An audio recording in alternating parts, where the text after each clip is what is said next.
You guys want to go to an art gallery? Yeah. What kind of art gallery? I don't want to go to an art gallery. I want to go to a mansion about 18 years ago.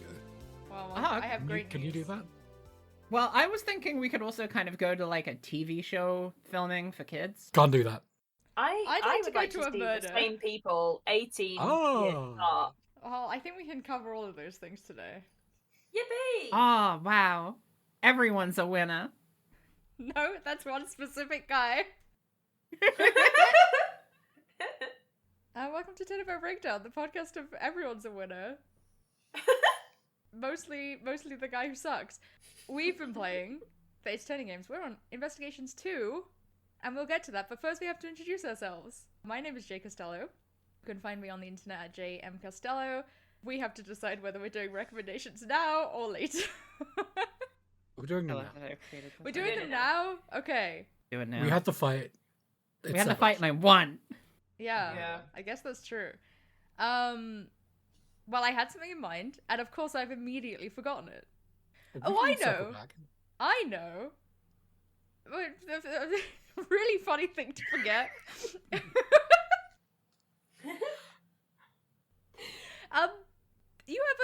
You ever put some words together in a sentence and then put multiple sentences together? Pretty fun. You should check it out.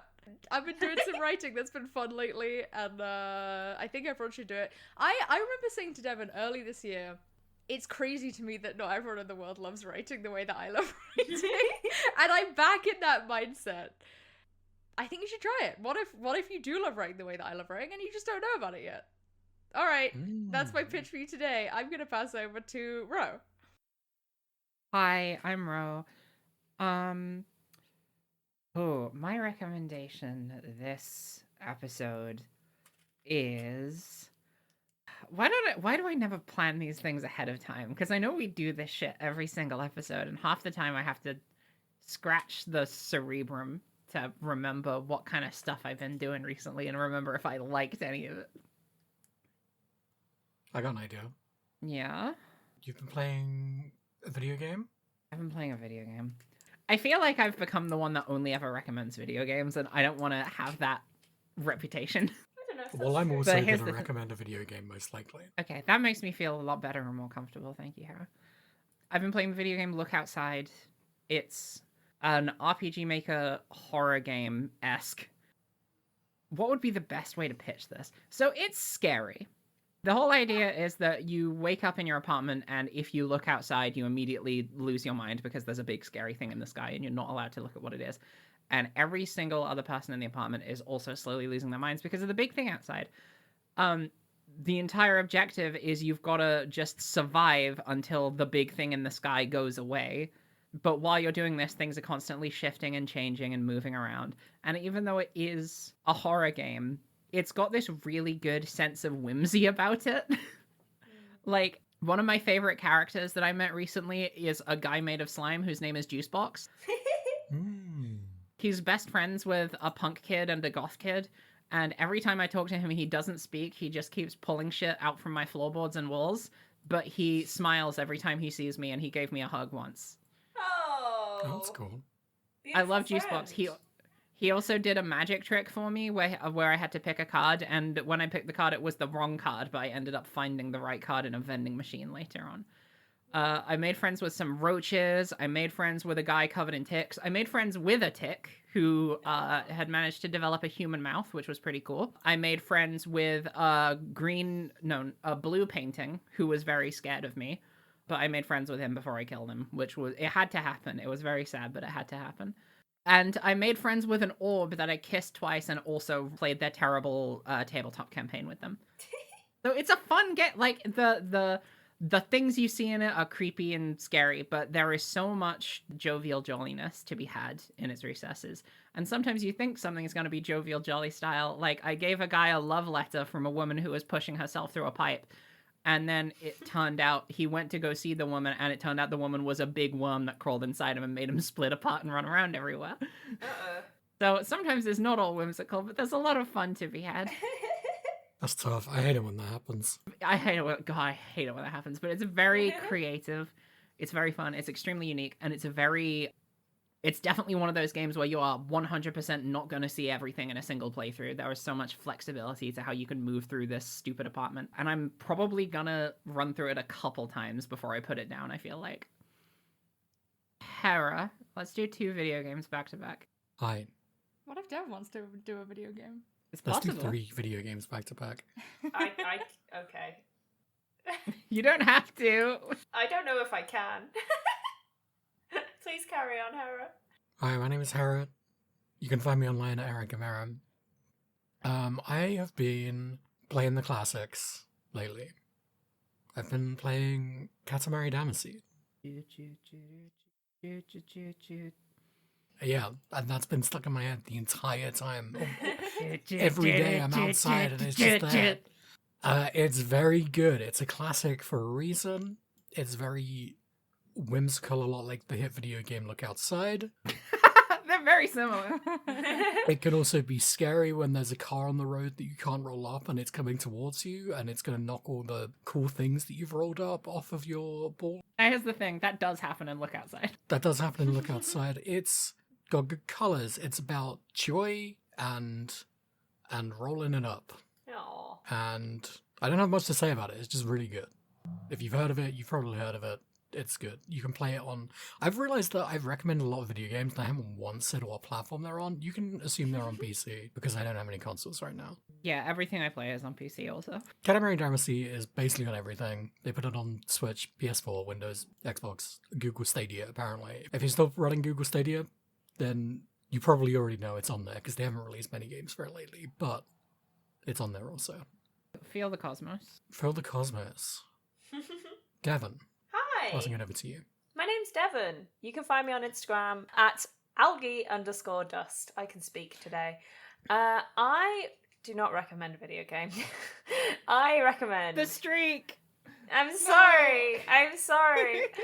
I really recommend crafting. I recommend crochet. I recommend knitting. Specifically because they're ones that I do. But other crafting is also available. You can do that if you want. I've been doing it a lot the last month because we're in Christmas run-up. And it's been really fun. It's the only way I can watch TV unless I have a friend with me because I cannot sit still that long. So it's great for debuffing your hands so that your brain can pay attention. Otherwise your hands, I presume, somehow hijack your brain into needing to move. But a kind of addition to my recommendation of yarn crafts, specifically knitting, is that I found this really cute Etsy shop with like just these absolutely gorgeous knitting patterns on that are kind of like medieval-esque, and there's loads of like, there's dragonflies, there's rabbits, there's unicorns, there's one with gastropods on called Grey Owl Knits by Sarah. And I haven't made anything from there, so I don't know if the patterns are easy to follow, but the designs are just super gorgeous. Like, oh, there's one with like a little field mouse with a leaf umbrella. It's a hat, it's socks. Oh. It's so cute. And I'm already excited to give that a go. So that's my recommendation. Like getting under a blanket, doing some crafting, watching something that exists. That is me. All right. Summary? Yep, sounds good. Summary. This case opens with the theme song to a TV show, Samson and Judy's Bacon Bop. Eddie turns off the TV and says it takes him back and explains he's planning to go back to where he went with Gregory 18 years ago. Edgeworth and Eddie catches up on the DL6 incident before we launch into a flashback with Gregory and an 18-year-old Eddie meeting the TV baker/singer Samson in the detention center. He's accused of killing another competitor in the baking competition that he set up. Heading to the scene, Gregory and Eddie meet the other member of the TV show, Judy Bound, and also Detective Bad. They investigate the scene where Samson had made a whole room where art pieces were made from chocolate. The boat sculpture collapsed onto a chest, revealing the body inside. After casing the room, Gregory and Edgeworth talk to Carmel Augusto, a pastry novice, who tells us about the competition and points out that bits of Samson's art are missing. We argue with Bad, who admits there may have been another suspect besides Samson, another competitor, Delicia Scone. We meet her in her showroom and are ambushed by Von Karma. Investigating Delicia's room, we learn that she is actually kind of a fraud and was just here to get a taste of everyone else's baking, and we find the murder weapon hidden in her cream castle. We then argue with Von Karma, who says Samson put the killer lamp in Delicia's room to frame her. We don't really get to disprove this, but we do out Delicia, and she admits that she's really a pharmacist. Gregory and Von Karma go to the victim's room to investigate, but all his ice sculptures have melted, and we cut back to the present day. Edgeworth goes to look at the art, and after some flavor stuff, he hears a shout in the lobby and leaves to find Larry along with the collapsed body of Carmelo Gusto. It turns out there was poison gas, and Gumshoe and Kay hear about it and show up to see if Edgeworth is okay, so everyone starts to investigate. Edgeworth does a pretty inconsequential mind chess with Larry to get a picture of one of the ice sculptures weeping red, which turns out to have been the mechanism for part of the 2-part poison being released. Everyone heads into the room to investigate, but Gavel and Winner also show up, and we spend some time proving to Winner that it probably wasn't Larry who did the murder. Although it wasn't a murder, because Gusto didn't die. Gavel suggests Delicious Scone, who is also here, instead, as if she never thought it was Larry all along. We chat to Delicia, who can tell us about the poison since she's a pharmacist, and do some quick little thief work to learn about how it was released. Then we head out into the lobby again, where a body shows up in the fountain, leaving us on a cliffhanger for today. Anyone have any broad thoughts before we get into it? I got some broad thoughts, so I don't know if I want it on the podcast. This is the cuteness case. This is the daddy case. Well, it's on the Okay. podcast. It's on the I can't podcast. co-sign either of these opinions. What's wrong, Jay? This case has the cuteness. I think it's both. I think we're both right, Ro. I think we're both right. Well, I think I'm right. I don't know about that. We get to play as Gregory. It's the most wonderful experience of all time. Oh. I think there are some people in this podcast that have some very strong opinions about Gregory. I'm excited to find out what they are. I love that from the top. I don't think I mentioned this in my notes, but I did see it in Hera's notes. I love that from the top, me and Hera both had the exact same thing of, oh shit, they are doing the French patisserie again. I was so scared. I was so scared. So scary. I really thought that they were going to go there, and I was so on the money of this game just being like, we're going to take all the bad cases we did and do them good. But it's okay. We gotta... It's okay. Guys, it's okay. I mean, Samson is kind of nothing, I'm sorry to say. We literally spoke to him once. Yeah, and he He's sung at us. barely in this at all. And that's it. Don't you like his singing? Don't you like his singing and dancing? Don't you like that he's the greatest patisserie, confectionery, I don't know what word, chef in the entire world? And now that speaks to me. He is the god of cooking. Yeah. Well, we should get He's in into it because possession we're of a legendary culinary art. basically talking about the first scene of the case.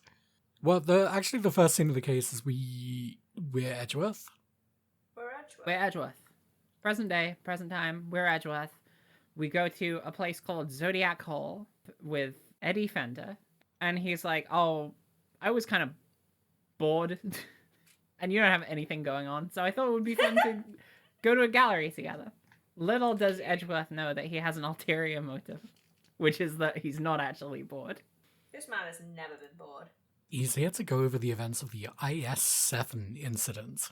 Mm-hmm. The last case that Gregory ever did. Yeah, I want to go over a quick reminder of this, because I don't remember exactly what we know from Case 1-4. But what happened was Von Karma won the case, but was penalized by the judge. Yeah. For the first time ever. And was the earthquake on that same day? Yeah, I think they were literally leaving the trial. Gregory had picked up Miles from, like, the viewing gallery or whatever.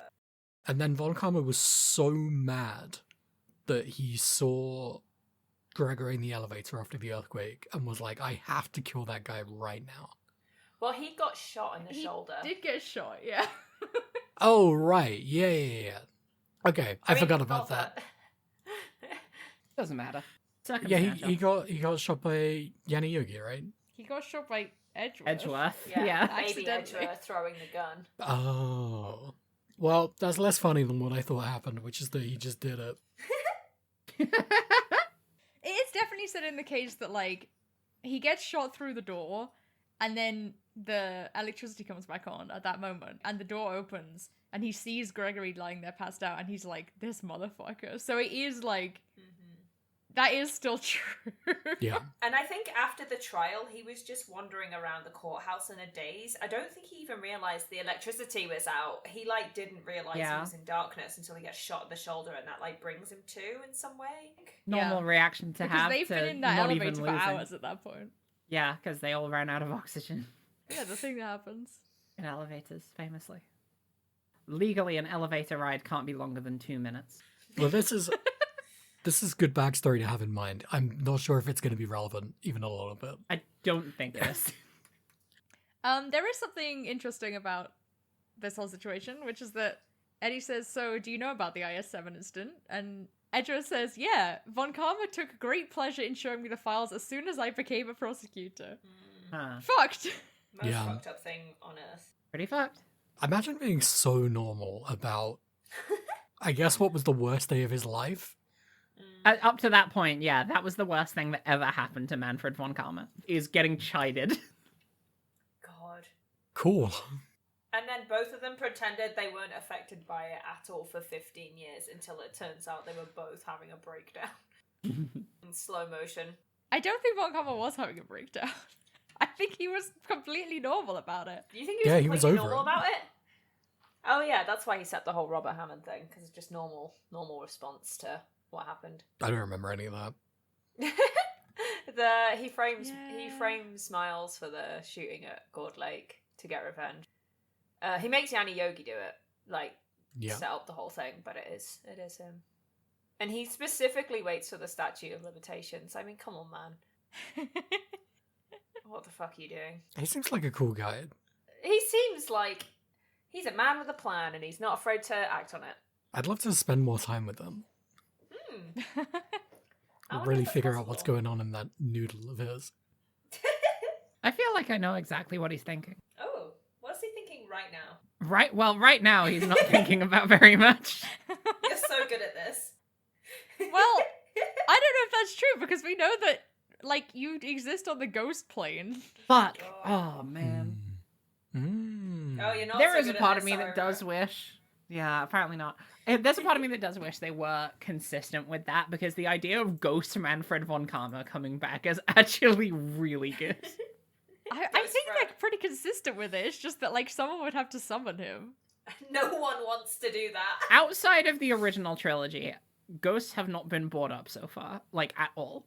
Well, Edgeworth doesn't believe it, though. But that's Yeah. not inconsistent. Yeah, we That's- haven't, I we guess- haven't I guess met it's- anyone who knows the technique. That is true.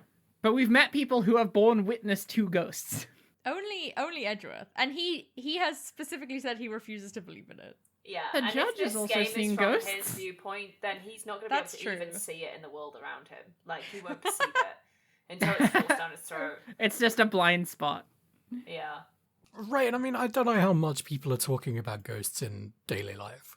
If something like what happened in 3-5 happened and there was like any kind of coverage on it, I think people will be talking about ghosts a little bit more. It's not important. Not Edgeworth, he doesn't perceive that shit. Yeah, Yeah. I was at the jury or the viewing for the trial of I can't actually remember who was on trial for that case. Who was being charged with that murder? It was Iris Sister also. Iris, yeah. Was it Iris? Okay. Yeah, I was on the viewing for the trial of Iris' surname. And and I saw a lawyer Kamehameha her soul out of her body and then it burned in spiritual flame. And nobody's talking about it. You know how it is with the news cycle these days. They didn't have smartphones then to record it on, so no one's going to believe shit about shit. In the defense of people not talking about ghosts, this does seem like a world where wacky shit is happening constantly. Yeah. Everything going on in this case is pretty up there. This is basically as ludicrous as ghosts. A big You think? castle made of sugar? Well, you Nah, could see that that was on just- TikTok any day of the week. That was just covered in whipped cream, actually. An entire boat made out of chocolate? Surely not. Surely you jest. I bet if I Surely. looked up, It's not possible. God, I wrote down his name. The guy who does chocolate stuff. Has never occurred to me that he has. A name. Amaury A name. Guichon. Sorry, that's French, and I Sorry, Butchered that's it. French. butchered it. I beefed it. Sorry, that's French. I'm sorry that guy's named that. He's French. You'll have to forgive him. He's French. I don't go on TikTok, but I used to go on Tumblr. Everyone a knows lot, that and guy. People fucking very love big posting on those Tumblr. videos. Yeah. Yeah. It's like this guy is what if the chocolate guy had other kinds of talents too and was also singing and dancing. I'd like to apologize to the chocolate guy who probably has other talents. I'm sure. Oh, he's fine. He's like a host on MasterChef. He's getting on. That's so fun. Yeah, other talents like being on TV. Yeah, being on just TV like isn't an Samson. intrinsic talent. It is. If you're really good at it, you end up on TV. If you're really good at being on TV, you end up on TV. Yeah. That works. That's right. So Yeah. true. Okay, are we ready to turn back the hands of time? No, I've got to say Did one we more actually thing. set up the precedent as to why we're turning back the hands of time? Yeah. Well, yeah, because we talked about the i7 incident, and I talked about how Von Karma, Edgeworth says that Von Karma showed him the files. There's also a line where Fender says, "Oh, you were in the courtroom for Gregory's final outing," and we've talked before about how, like, Fender must know about what happened in Deal 6, and I just really imagined him being like, "Oh my god, I can't believe I said that out loud. I didn't mean to say that." No way, you were Shit, I there? was trying to sound That's casual like I crazy. always do. I fucked up. I was trying to be cool and chill. Fuck. My aloof demeanor has betrayed me once again. This is why no one ever wants to give me a hug. Yeah, that's why. That's why. That's what he That's would think why. would be the reason. Jesus Yeah. Christ. Alright, so we go into the past. I Oh, was we going to ask for the rewound. rewind sound, and I didn't even have to. Does the instrument play, you know, the instrument that plays when they go back in time always? It's a harp? What? Is it a harp? Yeah, I think so. Is it a harp? Oh, Devin I knows think what I'm it's a talking harp. about. That's the I sound I, don't was know what either making. you're doing. Oh, good. I thought you were doing like a I like a thought, I VHS thought you were doing tape. like rewinding a VHS. Yeah. Yeah. Sorry, VHS tape is like, and I was going. Oh, I'm so sorry. Okay, It's yeah, very yeah, you're important. doing the Everyone harp. understands my sound box. I wasn't familiar with what you were putting down. You That's were so going for upsetting. more of like it all happened on that fateful day. Yeah, 18 totally. years Right, yeah, ago. yeah. Early TV. Right, and then the image like starts shimmering. There's like a white vignette It was like for everything that wavy. happens. I was Yeah. doing hand gestures of everything going wavy, but I realise now that you cannot see that. So Yeah, unfortunately, this is an Important audio context. medium. We could hear that you were doing that, and that's what matters, oh, that's beautiful. Devin. We're in the past. We're in the past. We're in a very familiar room in the past. Didn't think to redecorate. Not even once in 18 years. Yeah. We're in the detention center. The guard is here. Is it the same guard? Who knows? No, No, he's they way were. more This guy's cheerful. way less professional. Well, what if the work over the years has like drained the joy and whimsy out of him? It's drained the joy Oh, from the his risk. job, but it hasn't drained the age from his face. Yeah. He looks exactly the same. I mean, vampire? Question mark. Ah, Mm. that's good because every time someone goes to jail, you get a free blood snack. God, Yeah. being a vampire What? and then like doing a job where you just stand around Would for be 18 so easy. years minimum. What a waste. What a waste. What are you doing? I guess you like. There's gonna You're be a being point a where vampire. yeah, there was just a period of 20 years where I was just doing whatever. I got a feeling. Okay, so like vampires obviously can sleep standing up, but so I imagine they can probably just sleep with their eyes open too. This episode is going to take us 17 hours to record. Incredible. So we've got our cool vampire guard. And there's some... What happens first? Does the singing happen immediately? Gregory's there.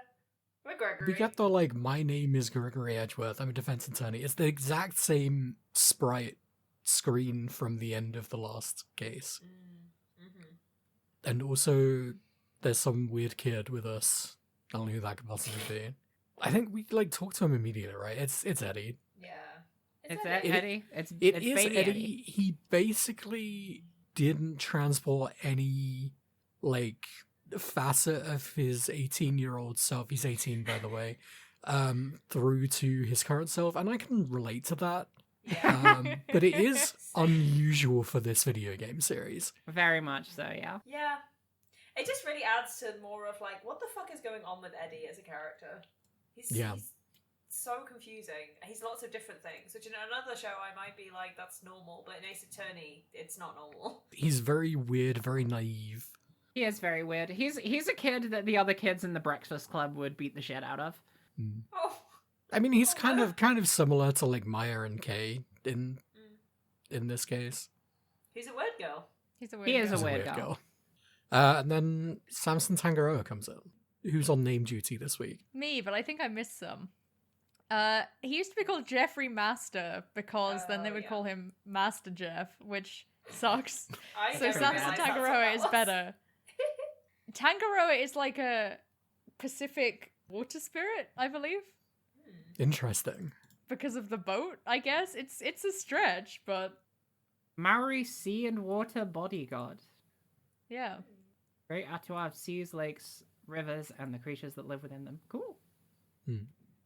He comes in, he is still very upbeat despite his situation. He does a song and dance, which Eddie really enjoys, and Gregory hasn't got a clue what is going on.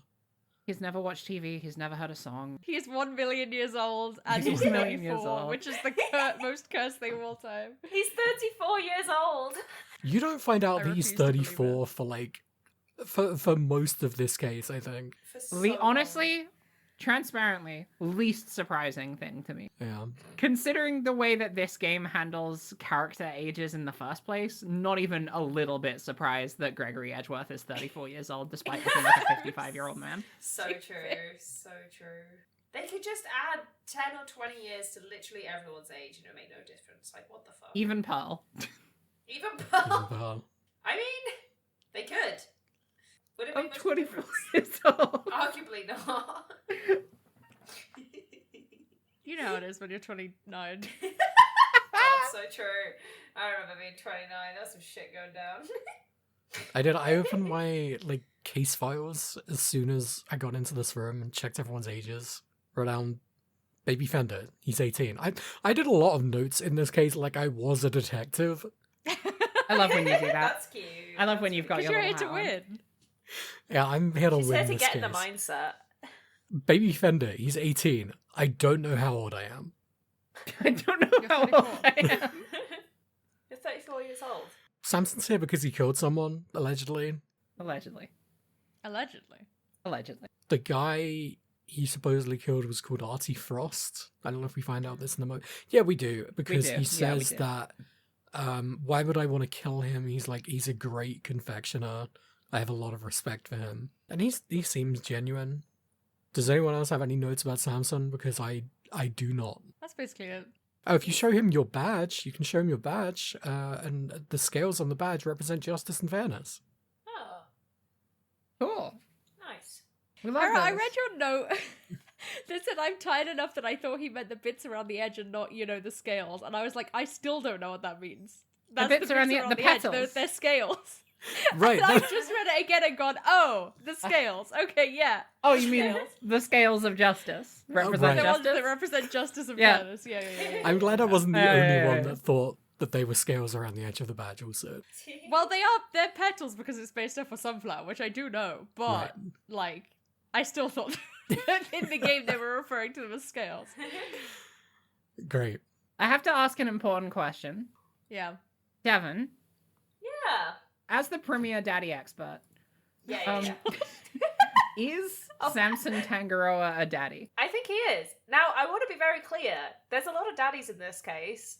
That doesn't mean that I'm into every single one of them, but there's a lot of them in this case. So, yes. It's a very Samson's daddy-forward like case. 42, I think. Which is nuts that he's older than Gregory. He's very Nuts muscular. that he's older than Gregory, and also nuts how young his co-host is. Like, he looks younger. It doesn't make any sense. I'm Googling this very carefully. She looks older as well. What are you Googling? Do you want me to do it? Documented age range.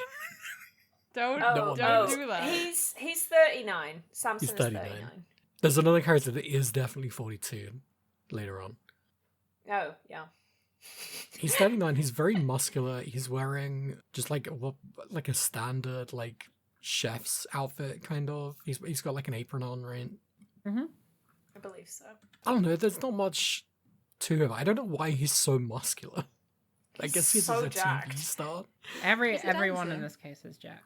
He's a dancer. It's from yeah. kneading all of the dough. And Oh, no, right, I yeah. think that's why. He has to lift all the giant chocolate creations. There's Yeah, all another the character sore that we're gonna spots. meet. Like, the next character we meet after this guy, the next daddy we meet after this guy is also extremely jacked and has much less of a justifiable reason to be jacked. Well, after this, we go to the mansion, Tangaro's mansion, which looks a lot like the Zodiac Gallery. Interesting. Strange and interesting. And we meet Judy Bound. Awful. I hate that that's her name. It's so What was the bad. original? Catherine Hall, which is not good, but Like Judy catering hall. Bound? You, the Ace Attorney writer, are calling your woman character Judy Bound? It's bad. It's very You bad. don't get it. have enough goodwill for this. What is her duty? Her duty is pushing around the cart, pretty much. That's it. Huh. Yeah, she has with her an awful looking tea set. It's so silly. Okay, I love the teapot. The teapot is very nice. I The love the cups teapot. I hate have cups. like a star shape to them. And I just don't know how you would approach that.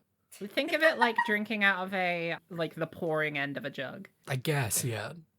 That sucks, actually. I would spill that all over myself. I struggle to drink out of normal cups. Right. It's hard. Use a straw. Oh, that's What's the interesting thing about these cups and saucers, Sarah?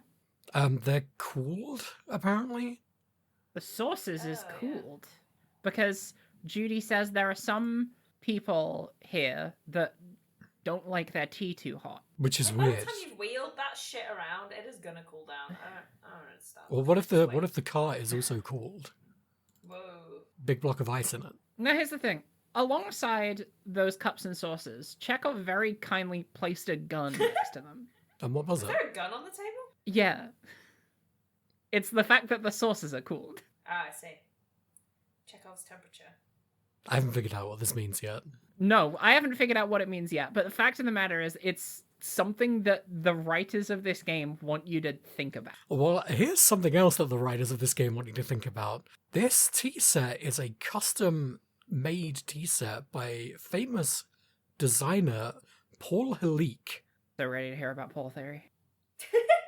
which piqued my interest immediately because apparently he's based out of France or something. Why are they giving us his name? They simply don't do that in Ace Attorney Investigations.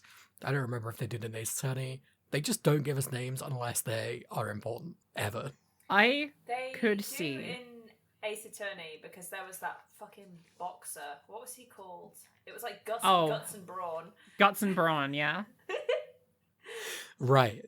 However, I have nothing to say about investigations. I got no shit for you. I could see this being like how to catch someone out on a lie, where it's gonna come up in a conversation with someone. It's like, oh, one of the teacups was poisoned and someone replaced them, but they couldn't have replaced them because there's only one set of teacups because they were custom made by this famous French designer that only ever made one set of teacups. I And have then more they to just say gave about the name. Paul Helique later on. I'm sure you do, otherwise you wouldn't have name dropped him so many times in your notes. But we will get that. I'm just holding open the door for the idea that this is just a thing that exists so that it can be used to catch someone out on a lie and is not part of the grander thing. But I do think there is definitely room for other characters to be introduced that have not been made, that we have not been made aware of as of yet. Something else interesting here is that you get offered the tea and you drink it, and it's you recognize it as Ceylon tea. He's a tea guy. He knows his stuff. Runs in the family. You can smell Got a bit of a smells like it. Leighton vibe to him, you know? You think? Yeah. I don't know enough about Professor Layton to comment on that really. I'm just more comparing the He drinks tea. presentation of the two of them. Yeah, I'm aware of that part, but the thing about Professor Layton is he looks like a Studio Ghibli character from a distance. Yeah. Like put Professor Layton and Princess Mononoke like 30 feet away from me and I take my glasses off and I couldn't tell them apart. I feel like you could do that maybe with a lot of characters. Devin thinks I'm literally like clinically blind. No.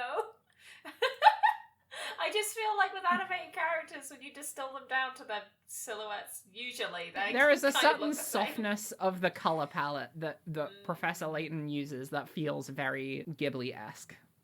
Okay. You know what it is? It's like a perfect intersection between Ghibli and Helge, the guy that did Tintin. No, Oh, I mean see. the style of Curious Village definitely is very Ghibli-esque. Mm. He I feel drinks like tea. you could have Gregory Edgeworth for 30 feet away and blur him a bit, and he would look like a Ghibli character though. Like I could He see would him look in like Castle some. Castle. There are gruff old men in Ghibli movies for sure. Yeah. But the thing is, he's Old not a man, gruff old man. 34 He's years 34. old.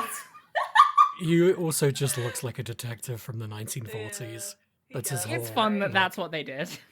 Like my Yeah. personality He's is got that I'm a his shelving on, stereotype. He's got his his trench coat on. Big duster coat. But he needs to give like a noir, like, what's the word for when you're talking over footage? Voiceover? Voiceover. Mm, Thank you. He needs to give like a noir detective voiceover for this whole case. so true. And then Which needs is to weird, be 'cause some technically like that's some what Eddie is doing. like somber jazz in the background. Play It just that. plays Godot's theme. Oh, Yeah. Incredible.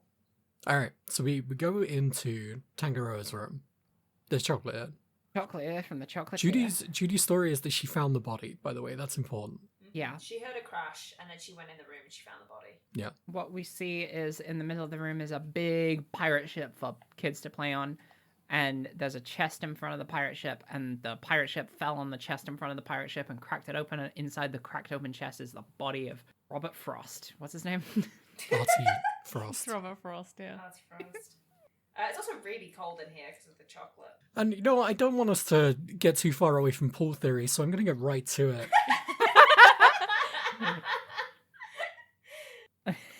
There's a weird little coin-looking thing in the chest, and it looks like, I'm going to post it in the chat, it's a seal when you inspect it. It This sure is does where look Paul like Theory a HP backwards, and there's like a snowflake motif around it. This is Paul Halik's seal, and you don't even put this in your evidence, I think. I think you do. You might Yeah, put it you in do. your You do. evidence. It just never comes. It hasn't come up so far. It does not come up again for how much we've played. Hi, welcome to Paul Theory. This is Paul Halik's seal. Why it in chest? Because that's I don't Paul know. Halik. You who tell died. me. It's your theory. Now, why would Paul Halik's seal have a snowflake motif, and the guy who's dead be a guy who worked with ice and also have the surname Frost? Yeah. This is one of the Interesting. potential routes for Paul Theory. I think I'm already sold on Paul Theory. I'm so glad, because this is pretty much it. Is that this Paul Halik character is somehow involved in this case, and we don't know who this is. Is it someone we haven't met? Is it someone in this case is like pseudonym? It's very strange. Yeah, it could be that Artie Frost was secretly Paul Halik, or Paul Halik was secretly Artie Frost. We don't know. Yeah. And if that is true, then that does muddy the waters on Paul Theory, because Paul Theory is that Paul is the murderer. Oh, okay.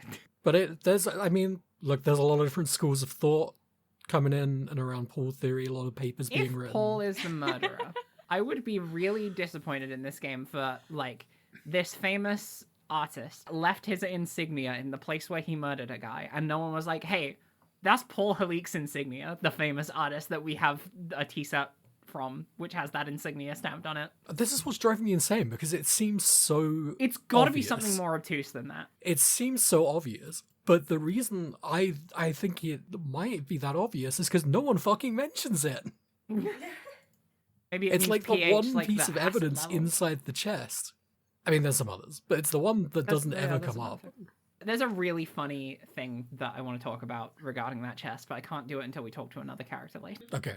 But there's another character in here anyway. There's chalk inside the chest, which is weird and funny. I guess it's like tape, right? Yeah, it's tape for where the body were. For where the body went. Every time I see body tape, I just think of the thing from Naked Gun now, of the tape just floating in the water. Well, they could do that in this game if they got tape. They could. They would. They would. Yeah, they would love to make a movie reference. It's really, really cold in here, and Eddie sneezes, which draws the attention of the detective on the scene, returning fan favorite, returning daddy detective Bad. He's back. Now, He's so back. here's the thing. In Investigations 1, there was a flashback with Detective Bad in the flashback. In that flashback, did he look any different, or did he still have holes everywhere? He had holes everywhere, I think. So this is a resprite that they did just for this. Yeah, Where he's I think got- so. His hair is less grey. All his clothes the holes have been filled in. So I looked at the dates, and this is 9 years before the CCU case happened. So maybe he's not even involved. He's never even seen a bullet. He's never even heard of theft. Never even heard of theft. I love the way they've taken Tyrell Baird's character in this case, because they've done the thing that I always prefer, which is they've brought a returning character and they presented it like you do not need to have known who this character was before this point. But also, there's something so cuteness about him in this, the way he will not stop talking about sweets and treats. Yeah, I have a follow-up question for Devon. Yeah. We're really digging into Devon's situation Let's not. today. Please. Ask your question, I reserve the right to not answer. Yeah. Sometimes they shut the fuck up Friday. It is Friday. I should have known that before we started recording this podcast. I feel like it's ingrained now. Go on. Is Bad not, like, hugely less daddy in this case than in either of the other cases that we've seen him in? Yeah, like, I guess. But it's a daddy downgrade. They weren't the daddy cases. Like, you can't get away from the daddies in this case, so that's why it got brought up. Whereas the daddies in are other cases, inescapable. there is, like, maybe one daddy in any given case. It's not worth mentioning. It's not a theme. Yeah. In this case, it's a theme. Yeah. Okay, I'm taking notes. What have I done? What have I done? I really Not opened a much. can of This worms isn't here. gonna do much for me, I don't think. Yeah. I'm talking more about what I revealed about myself on the podcast, but that's fine. Whatever. You've been so big and brave. This is I'm so brave. fairly tame, don't worry about it. Yeah, fair enough. I don't know, alright. Devon. I think it's kind of gross that you're attracted to people ever. You're so right, Ro. You're so right. It's terrible. I think it's so sad that 18 years ago there were daddies everywhere you looked. What have And we now- done? What has the world become? That just doesn't happen anymore. There's no one over the age of 40 in the future. I mean, I'm just taking a look around. I'm seeing Eddie Fender. He's 30-something. He's getting up there. And they've got to kill him in a few Larry years. Butts is here, and Rhonda Light. There's not much Yeah. going on. It's that No. era of twinks. Yeah, it is. It's But I 25. mean, okay, there is one daddy here, but he's dying. He's on the ground. He's dying. He's dying. Yeah. They killed him. Let's meet Yeah. that daddy in the past. Let's visit Still that a daddy. daddy, in the but past. younger. I like this guy a lot. Carmelo Gusto. I like Carmelo Gusto a lot. Once upon a time, Dane Gustavia, which is fine, it's the same. It's the same thing. What's the Dane? Like Danish pastry. That doesn't make that's not as good because he's not a pastry guy. He is a pastry guy. He's a sugars guy. Is he a sugars guy? Yeah, his Yeah, whole it's thing is just- it's the just art sugar of and air and sugar. I thought it was a pastry thing, but this is way less impressive to me now. That's less impressive to you? Yeah! He's doing What's that holding the shit sugar with together? just sugar and air. Yeah! That's way easier than pastry. He is basically glass blowing, but you can eat the glass, Jay. Yeah, I thought he was glass blowing, but you can eat the pastry glass. But you can just make the pastry before you puff it up to look like the shape of the thing you want it to look like. I guess. He's Don't doing that understand out of the anything in this blue. case, apparently. Jesus. You talk to him, and he gives you a little display, and he makes a beautiful seahorse. I love this. It's so And good. then Eddie's Do like, you "Wow, like it?" that's a beautiful seahorse," and he gets really sad because he meant to make a dragon. Aw. He's trying so hard. He's really good at what he does. He just can't get it to do the thing that he wants to do. And he does this It's like great. 2 or 3 times. He makes fucking love beautiful, recognizable animals, but it's not what he wants. The thing I love the most is that when you see him in the future, he has that seahorse tattooed on the back of his hand. That's really cute. I didn't notice that. It's so cute. It is cute. I love him. I found out that the seahorse joke works better in Japanese because the Japanese word for a seahorse is baby dragon. Oh, Cute. that is good. Thousand Dragon. Damn it, I made Baby Dragon when I was trying to make Thousand Dragon. I like this guy. His whole vibe is that he's like an old man who's been haggard by years of war on the culinary battlefield. He has a line where he says, so he's covered in scars, and he makes a lot of mistakes because he is trying to strive and practice and master the art of air and sugar. He's trying to flow like water, and he says, the reason I wear red is so that it doesn't matter when I make a mess. Which is Isn't that when I'm covered in blood? Insane thing to think for someone who works with food. He has a big facial scar that cuts like into his hat. It's really good. It's really good. I love it. Sick design. He looks like he has done nothing but train for this his entire life, and he has become hardened by it. Except he is such a sweetheart. Oh, he's a cutie. He is. This is the It's cuteness the cuteness case. Exactly. My favorite bit is when you're talking to Bad a little bit later after you've looked at everything in this room. He makes him a doggy. Oh. But he makes Bad a little doggy, and he's like, fuck, it wasn't supposed to be a dog, it was supposed to be a wolf. And Bad's like, that's okay. I think it's really cool that you think I would be a wolf. It's so cute. What else is going on in this room? Well, great news. Just like whatever the thing I said earlier runs in the family that I forgot about immediately, Gregory Edgeworth also knows the power of logic. Oh, That's good. Oh, so true. logic is hereditary. So this means that that's a skill that Edgeworth didn't learn. It was just innate to him. Right. Yeah. Yeah. Because I don't think he would have picked that up from Von Karma. Yeah, I don't know if that man has logic. Well, he twists the world to fit his own logic. Yeah. There's a game where you play as Von Karma, and if you get two connections wrong, instead of it like having the two pieces go together and bounce off each other, it just smashes them into each other until they fit. Yeah. There's definitely something going on here, right? Where you've got Yeah. Manfred von Karma and Gregory Edgeworth are two avatars of the theme at the center of this game. Nice and nasty. Of law and truth, of which apparently in this world are not compatible. Interesting. And it's very interesting for it to come now and have this flashback, like, have all of this context in a way that it feels like we haven't really had a flashback like this before, where we've just sort of had a flashback where it's setting up for the future more than it is playing into a theme directly. I'm sure this might be setting up for the future also, but it's cool. Anyway, we make some connections. We figure out that the sound of something breaking was the stand for the ship in this room, and we figure out that the ship stand broke because every chocolate creation in this room, we've only mentioned the ship, but there are lots. Yeah.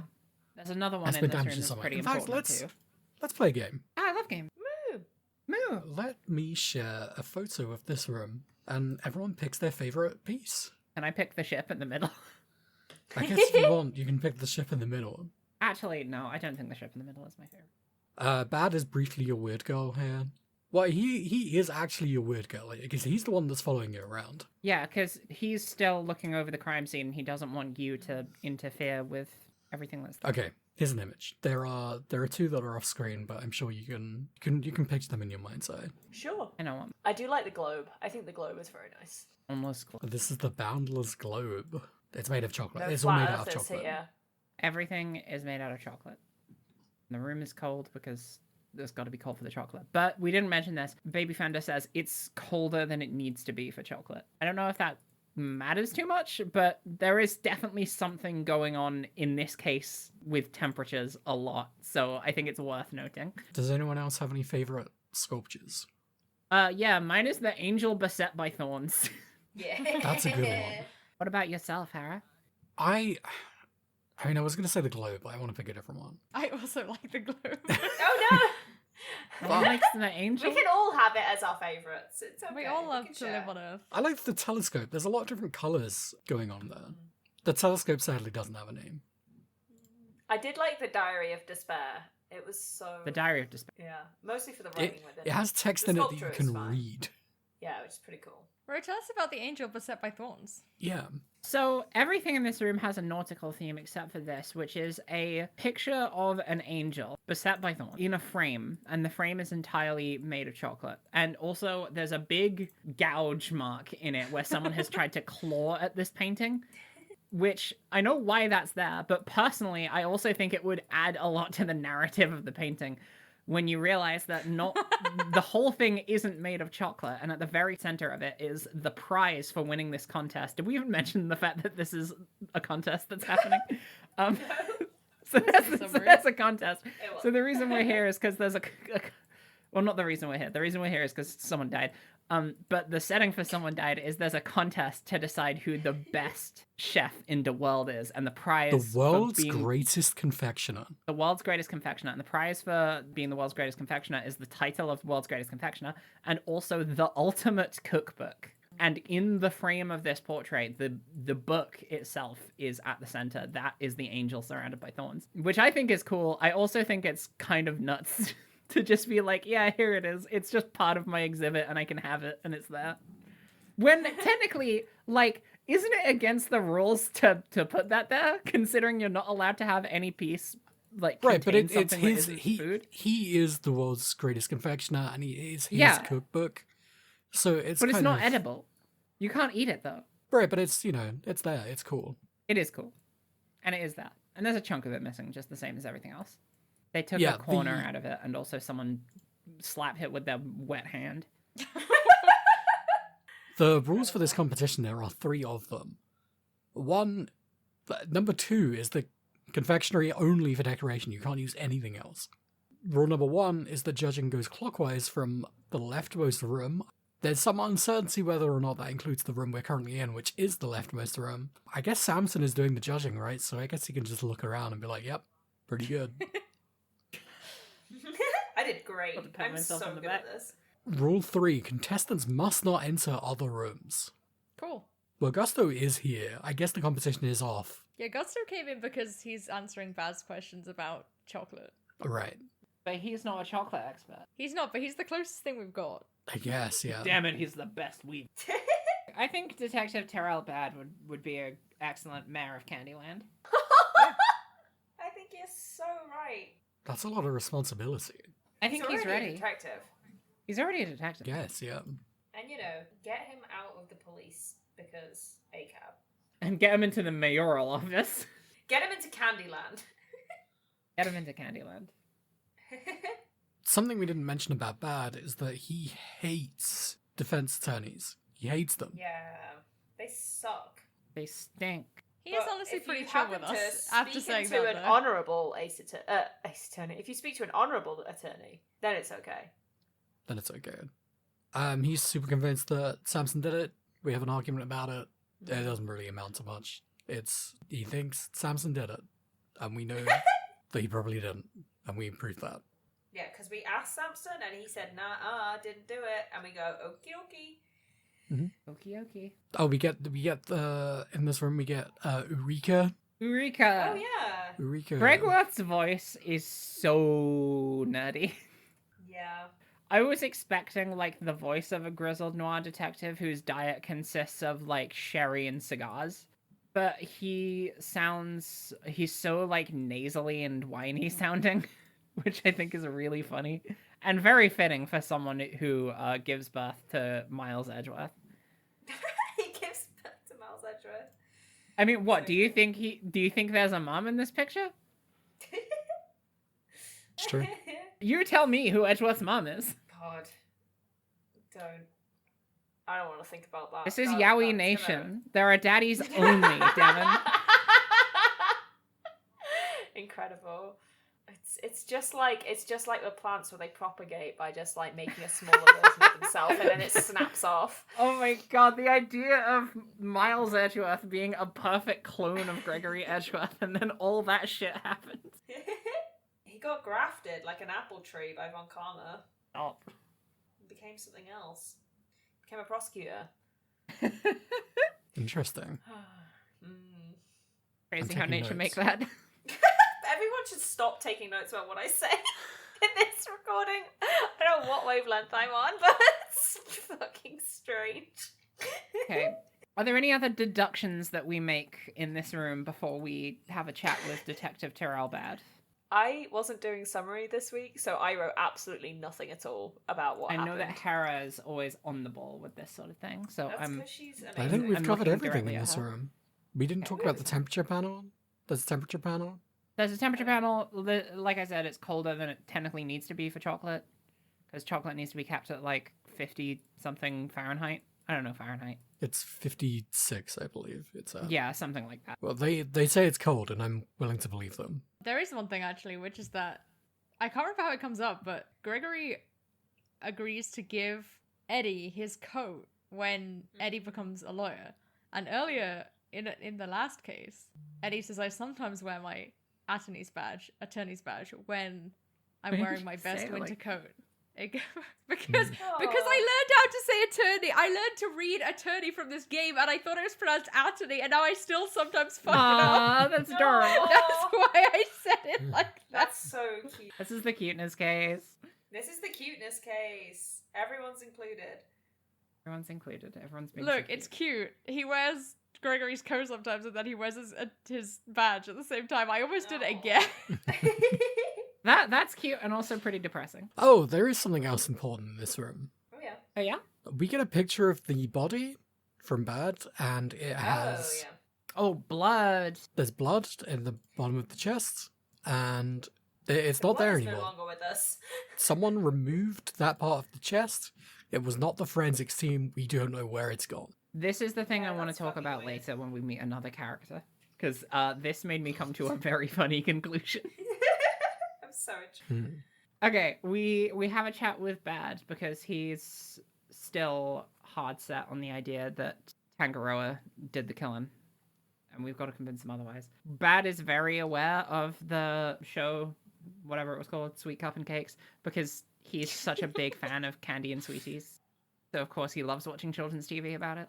I had such a fucking strong flashback at this point about, like, being a teenager and having decided that Detective Bad had a son and writing about this fucking character. Jay, you may or may not remember this. I don't remember this. He was called Todd, and he had the superpower, but just, like, everyone loved him. It was so goofy. It was so Because it's the funny. He was just this cuteness cute case. kid. Wait, It's the cuteness Devin- case. It Devin, was you so named cute. him Todd Bad? Yeah. I That's did. awesome. Oh, thank you. Yay.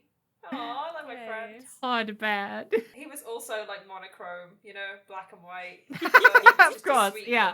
Of course. Right. But the idea of hard-boiled detective Terrell Bad, person who loves threatening to pull a gun on people, being like, also, I love my son. I can see him. I love can it. see I love it. I love it. I He love loves it. his boy. He loves. He's such a sweet old man. He loves candy and treats, and he loves his 42 years old. and his son That's Todd. one foot in the grave at Ace Attorney, isn't it? Honestly. Literally. After they added the whole like thing about how trials have to take place over 3 days maximum, they also instituted a Logan's Run policy. Do we find out about the water in this room?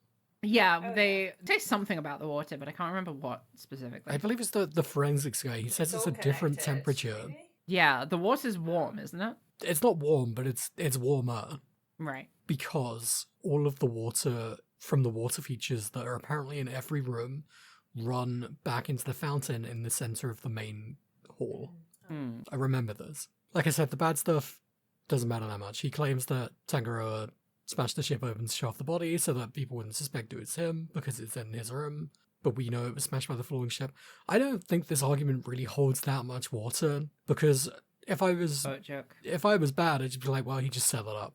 Don't they say that? And then Carmel Gusta's like, he would never do that. That's his creation. Yeah, it's like he loves his chocolate arts. He would never defile them in such a way. Those are like his No, he children. would never kill someone. It's like his children. He would never hurt a chocolate. So I have an important question, right? This chest is functional. Looks I would like it. assume so, yeah. Otherwise, someone couldn't have opened it to put a body inside. Unless the notion is that they broke the chest to put the body inside of the chest. I guess they couldn't have done that because the chest got broke when the ship fell. Yeah. But Yeah. what if they built the chest around the body? That would look bad on Samson, I think. That would take like 'Cause he would be hours the and one to do hours that. of work. Though then again, this is a guy who can literally conjure animals out of thin air with nothing but air and sugar This all has been seemingly made like within the in a last single like day. a single day, right? Exactly. Making that ship would take months from like one of the best chocolatiers in the world. I've seen it on TikTok. It takes about 8 minutes. Yeah, if you've got a mold big enough, that takes about 13 seconds. You just stick it in the mold and then take it out. I Easy. have a mold that is a pinpoint accurate representation of a Spanish galleon. Yeah. Yeah. We find out the name of one of the other contestants, and that name is Delicia Scone. That was also her name in the fan translation, and that's because her name in Japanese is Delicia Scone. That's Aw. so That's so interesting. Because she's British. because she's She's English. British. Britain I confirmed, don't think real, I've by ever heard way? the name Delicia. Well, No, it's made up. It's made up. It's made up for TV. I've never heard the surname Scone either, to be fair. I bet that exists. Yeah, probably. Well, There's a I'm lot of just thinking in surnames out terms of there. translation, right? It's like, you know, They probably asked someone from the original Ace Attorney translation team, what would you call this character? perhaps. Anyway, we immediately meet her. We go to her room. We go next. straight into her room. Hi, lady. She looks very different from... I feel like I say this, like, at least once a game. She looks very different from any other character we've ever seen in an Ace Attorney video game so far. Like, the closest comparison I can think of is Bikini from 3.5. But even that doesn't really work, because Bikini still is rendered in the exact same style as other characters in Ace Attorney. She looks like... What did I say in my notes? Yeah, she looks like a shopkeeper from Mega Man Legends. She's got kind of like a more chibi like aspect Very to chibi. her. Yeah. There's a lot of jokes about her age because, once again, because she's a supposedly elderly woman, we just don't know it. Yeah, it's question marks. She's this game's old bag. And there's more jokes about it because she looks exactly the same 18 years later. Pretty funny. It's all those Vampire chemicals. confirmed. She's wearing the, was it Bye Thylacine? Bow wow, Is that what it says? Thylacinus. Oh, Bow Wow. Bye-bye. Bye Bye bye. I mean, oh, that's so sad. Bye bye, We got rid Thylacine. of them. I literally miss you every single day. So that's weird. Also, she's British. She's British. I She's British. somehow clocked this before she spoke a word. Her name's Delicia Always on the Scone. case. But Delicia is not a name. It could be anything. Her surname is Scone. Yeah, I guess. Is there something that says the UK specifically? Because she says she's from Blighty. Yeah. Yeah. She could be from, like, Wales. She says so much shit. I'm pulling up the transcript. She says so much shit for so long. She does not know how to keep her mouth shut. Do you guys find this character endearing or irritating? I always find this shit endearing. It's so Me funny too. every time to me. Me too. There is something so I've got to say it again. It's my word of the day. There is something so cute about doddering British old lady. Especially That's because, fair. like, they lay on this shit so thick, and this is very much a real kind of person that exists, but is not a real kind of person that exists in the current day and age. Yeah, okay, fair. I can see that. This is like a British lady from the 1800s, and she's very, well, maybe not the 1800s, but she's very clearly speaking in, like, old-timey Cockney rhyming slang. It feels like kind of like post-war, like upper middle class kind of energy, I guess, for me. Except she's not actually upper middle class. She's a pharmacist. She sounds like she talks like the kids in Oliver. The Okay, first yeah, thing no, she you are says right. is some cheeky blighters back in Blighty even call me Miss Delicious. Okay. Okay, well, I don't know about that. That's like what the name of a cabaret proprietor would be called. Maybe she is. Maybe she is. And she calls everyone lovely Woman of many boys, hats. regardless of their age. This is how we learn we're 34. We're 34. Yeah, very important moment. Yeah, this is the age reveal. That's so upsetting. I feel like I've seen 34-year-olds that could wear Greg Worth's outfit and look very similar to him, is the thing. I will do this. I believe in you. Hell yeah. I'm here to enable this. I will enable this. You just need to get some extremely chiseled cheekbones. I will not do this. You need to stop mewing. I will not do this.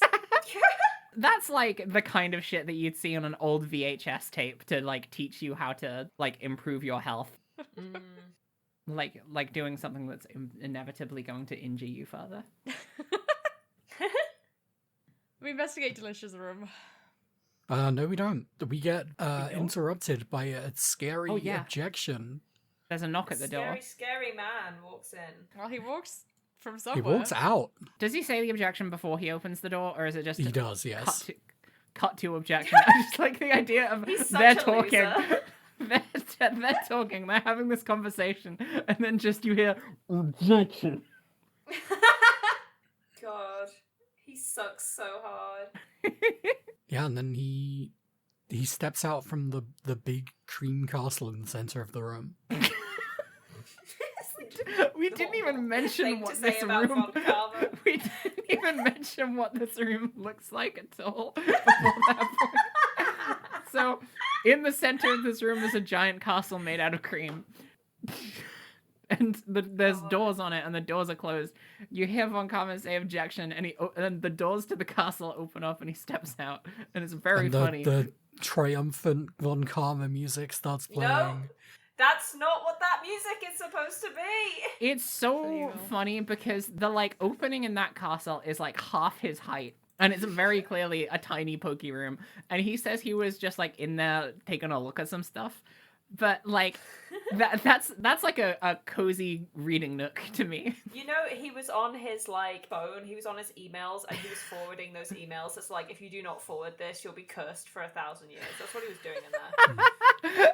That's so specific. Bear in mind that this is a time where instant cameras had only just been invented. Yeah, obviously. What year is this? It's 2000. 18 years ago, 2000, or Yeah. Okay. instant cameras had only just been invented in the year 2000. It's so funny. It's so funny. So Von Karma's here. Yes. He doesn't want us to be here. We ask very nicely if we can be here. He says, you can be here, but you can only investigate this room. Which seems like a trap. Which is something that Manfred von Karma loved to do. That's his favorite. Do you think he was setting up an elaborate trap in the castle for us? Yeah, he was gonna try and get us in some kind of Looney Tunes scenario or like a Wallace and Gromit contraption. Right. Yeah. But all that's in there is some fabric and some salt lamps. Honestly, every single time I see this case or interact with this case, I think they're yoga mats. Every single time. And I'm like, yeah, yoga mats and Himalayan salt lamps. Those things belong together. I mean, there was something that she said that made me also think that too, because she was talking about like, oh, chill out in this space, lie down on these, and get a massage with these lamps. Yeah. Or something. So thinking that they're yoga mats at first, I was also in that camp. Chill out with my cool vibes. This is a castle made entirely of cream. Very unstable castle made entirely of cream that is turning into goo. Lie down in the middle of It's it. too hot. Lie down in the middle of it, chill out with my lamps and my yoga and my massages, and watch as this entire kingdom, the facade of my castle, just crumbles away and collapses on top of you in some kind of disastrous cream apocalypse. That sounds a great way to go. Sounds better than what actually happens. We know from Gusto. I don't want to suffer from a cream apocalypse in Daddy Kingdom. No, bro! Awful. Bro, no! Can't say that! Oh, I'm the one who went too far.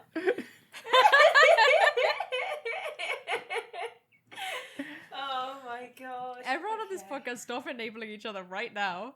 I think it's awesome to shoot the messenger. Is that what's happening here? Oh god. Hera, what were you gonna say? We know what temperature cream is supposed to be kept at because Gusto told us. It's supposed to be kept Yeah. at 50 degrees Fahrenheit. And this room is too warm because it's like 70 degrees. It's Yeah, but she 68 just degrees hates to be Fahrenheit in here. cold, She hates being so- cold. She wants to be warm. I think that's a fair choice. We make a lot of connections in this room. First of all, the bottom of the salt lamp have hexagon in it, and there is 2 pillars in front of the castle with hexagon slot in it. So you have to deduce that the hexagon goes in the hexagon hole. I've got to point out another cuteness moment. Yeah, please. I like the bit where Bad says he wishes that they were giant strawberries instead of salt lamps because he really likes strawberries. And then Fender says, oh, I prefer bananas. And then Gregory, without speaking, just thinking to himself, he says, I would like it if they were blueberries because I like blueberries. Ew. It's I don't cute. make blueberries that big, you fucking idiot. You fucking idiot. What are you thinking? Now, giant That man strawberries has and giant died. bananas, Show those some are real. respect. That's so One of these funny. days, Father, I'll make a colossal blueberry just for you. Why couldn't that have been Edgeworth's career path? He becomes Maybe Willy it will be. Wonka. Oh, God. Becoming Willy Wonka in a twisted method of avenging your father's death is certainly a character direction. If they didn't already have DL6 locked in, they could have done that. If they didn't already have Edgeworth, and this was the first time he was introduced with this case, they could have done that. My father died because he got inflated big and round by Beauregard style. This case does have some Willy Wonka-ness to it. Absolutely. It does. There's some fucking shenanigans in this case, and I'm past the point of like even knowing what's going on. I'm just like, yeah, we're here for a good time. Yeah, Devon hasn't said it yet, but they don't remember what happens next. So I did get a long theory message earlier this week.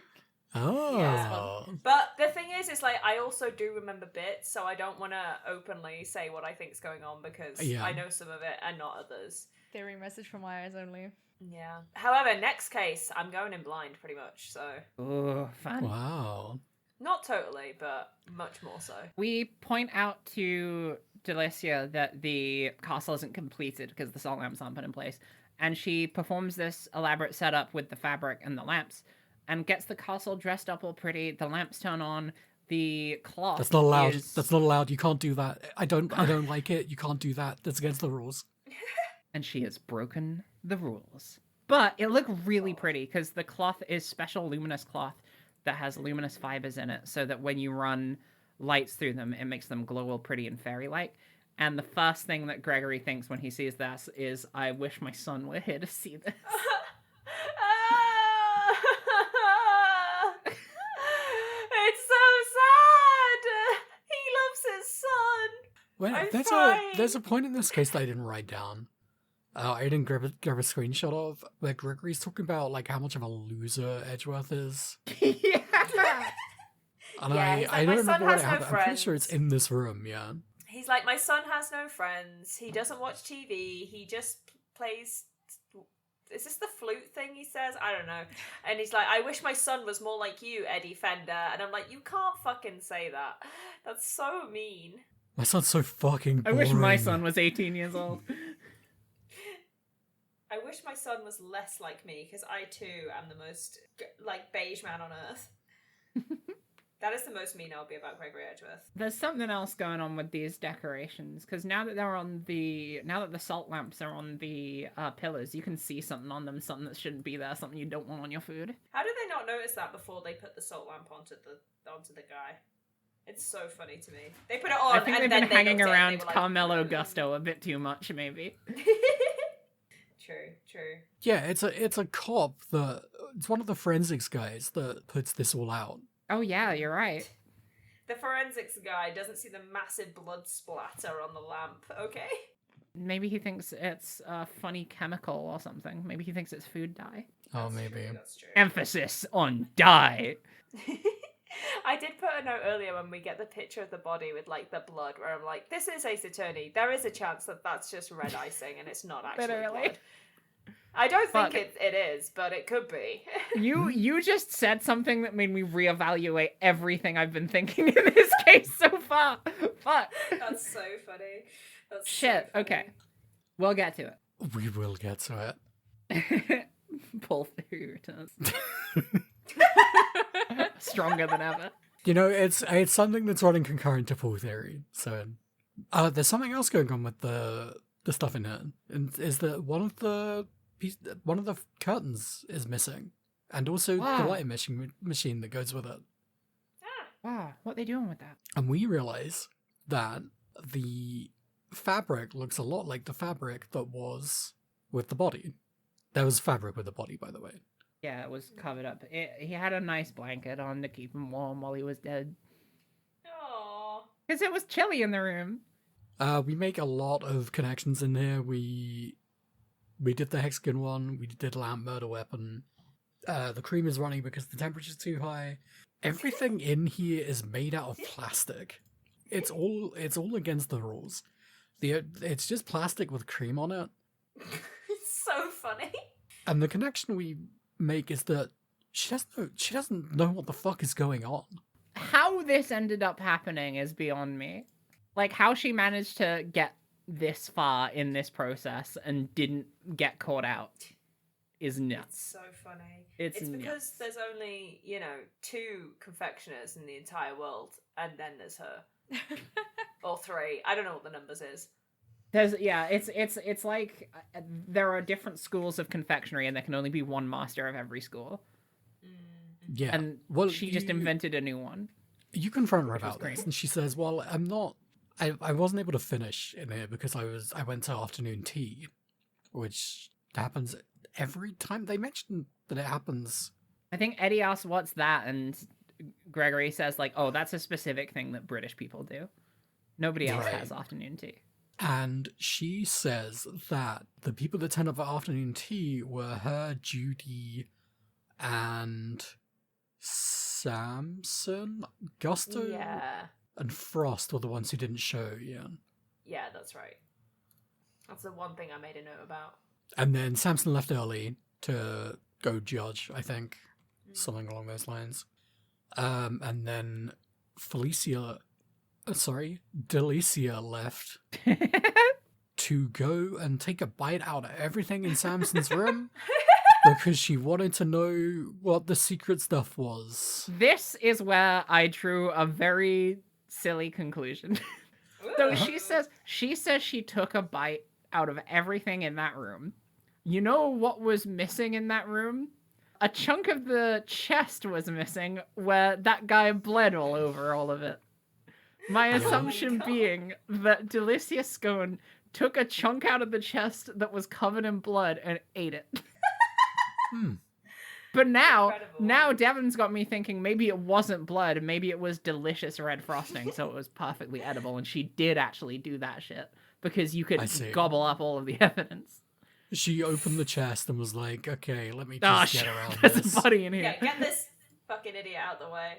Yeah, hold on, I gotta there's some serious shit going on, but I've got a craving that can only be satisfied by chocolate covered in blood. I think there is another vampire in this case. Possibly. She's a fraud. This is the final connection you make. She's a liar. She confesses that she's a pharmacist, and they allude to the fact that this contest has multiple rounds because this is the final. She got here by just putting cream on stuff. Because she was such a huge fan of Samson that she wanted to try his work. And she really got away with it. She managed to eat something on every single one of his displays. She's incredible. And we also find out later that she also sampled the displays in Frost's room, but she didn't like them because they were too salty. That's interesting. That stuck out to me because I don't think you'd salt ice. Maybe you do. It would mess with the properties of the water. But he works in like sorbet. You don't make salt sorbet. Well, what if you might make like salted ice cream, but sorbet? Sea salt ice cream. But I don't think even Delicia Scone would eat a bite of sea salt ice cream and be like, that's too salty. I guess. Well, we haven't reached whatever the payoff is for that, so we'll get that. Keep it in mind for the next 2 weeks. And then we decide to go confront Von Karman. Oh, she actually ate the stand on the ship. That's why it fell. Oh yeah, that's kind of important. Say that. Mm-hmm. Which is funny, because it does say in the rules that they provide stands for your work, so he didn't even need to make the stands out of chocolate. He's such a show-off. He is. Also, Delicia is, like, giving everyone nicknames. Yeah. God. Calls Detective Bad Baddie B. Really bad. Probably her last one. Greggy Pegleg. That's good. I like that one. It makes no sense. It's not supposed to. She's Cockney. Oh, Baddie Bumpkin. Oh, yeah. What does she call Eddie again? I think it was just Eddykins, wasn't it? Yeah, that sounds familiar. Anyway, we decide, okay, it's time to go confront Von Karman. this woman's obviously very suspicious. So we head into the fountain room, and there he is. Hey, I just thought of something. Yeah, go ahead. It's nothing concrete, but I'm just drawing a line between the idea of Delicia having rock salt and Frost's display as being too salty for her to eat. And also all the stuff going on with light. I feel like if you were illuminating an ice sculpture and illuminating a salt lamp, you could make them look very similar if you carved them in the same way. Which, oh shit. Yeah. This is really fun. I'm having in media res revelations. The other part of this requires me to talk about something that happens at like the very end of how far we've gotten in this case, though. All right. Should we talk to Von Karma? Let's talk to Von Karma. He's here. He doesn't want to be here. He's gripping his sleeve so fucking loudly. Loudly. So true. Every time he does it, there's a big crunch. I am. Oof. What's in there? We can't get into that. We don't know have what's time. in there. There's a really good animation when we really go for Delicia as being the guilty party, where she like gets paralyzed in shock, drops her mixing bowl because she's got a mixing bowl, and then just raises her leg up with the mixing bowl on it and goes back to business as usual. I like it. Really good. We didn't really talk much about her design. I just said she looks like a Mega Man Legends NPC, and that she's chibi. But she's like wearing pink chef's outfit and is constantly mixing stuff. We So talked her about the apron. temperament. We did talk about the apron, but her temperament is measured by like how furiously she is mixing her bowl of cream, which I think is good. It's really good. Her kind of expression style is much closer to like Cammy Meal from the last game rather than like everyone else in this case, where it's like Yeah. so cartoonish. Like she like puffs out her cheeks, I think, at one point, and like she's looking quite cross with her mouth. That It's that so animation of her stylized. puffing out her cheeks, it was like I could hear exactly how her inflection changed whenever she would speak while making that face. Totally. It's really fun. It's really fun. And it's cute. It's cute. It's cute. Cute. It's the cute case. It's the cuteness case. Yeah, but like she's a suspicious lady, and then I genuinely don't know what happens in this argument with Von Karma. He's laid a trap for us. He One kind of claims that all classic. evidence pointing to the suspect was removed from the crime scene, but the fabric was not. And then we're like, well, everything is in the castle. And he says that no, everything was at the crime scene and it got moved here. And that's kind of it. This is when she reveals that she also went to Artie's room, and we're like, okay, we gotta go check it out. Something about finger marks. Oh, the finger marks on the painting frame are not Delicia's because she does not wear gloves, and the finger marks on the painting do not have fingerprints. Weird. So they are not Delicia's fingerprints, despite or handprints, despite the fact that she took a bite. You know, she took a bite. She was so strategic. She didn't like just take a bite and you can see teeth marks on stuff. She like removed segments of individual pieces to just squirrel them away. But in a lot of them, it looks really natural the place she removed it. Like on the painting frame, there was just a decorative flourish in one of the corners that's just been lifted and disappeared by her, allegedly. Not allegedly. yeah, the she does admit to it. Allegedly. I mean, she could be lying about admitting to it. The rare double bluff.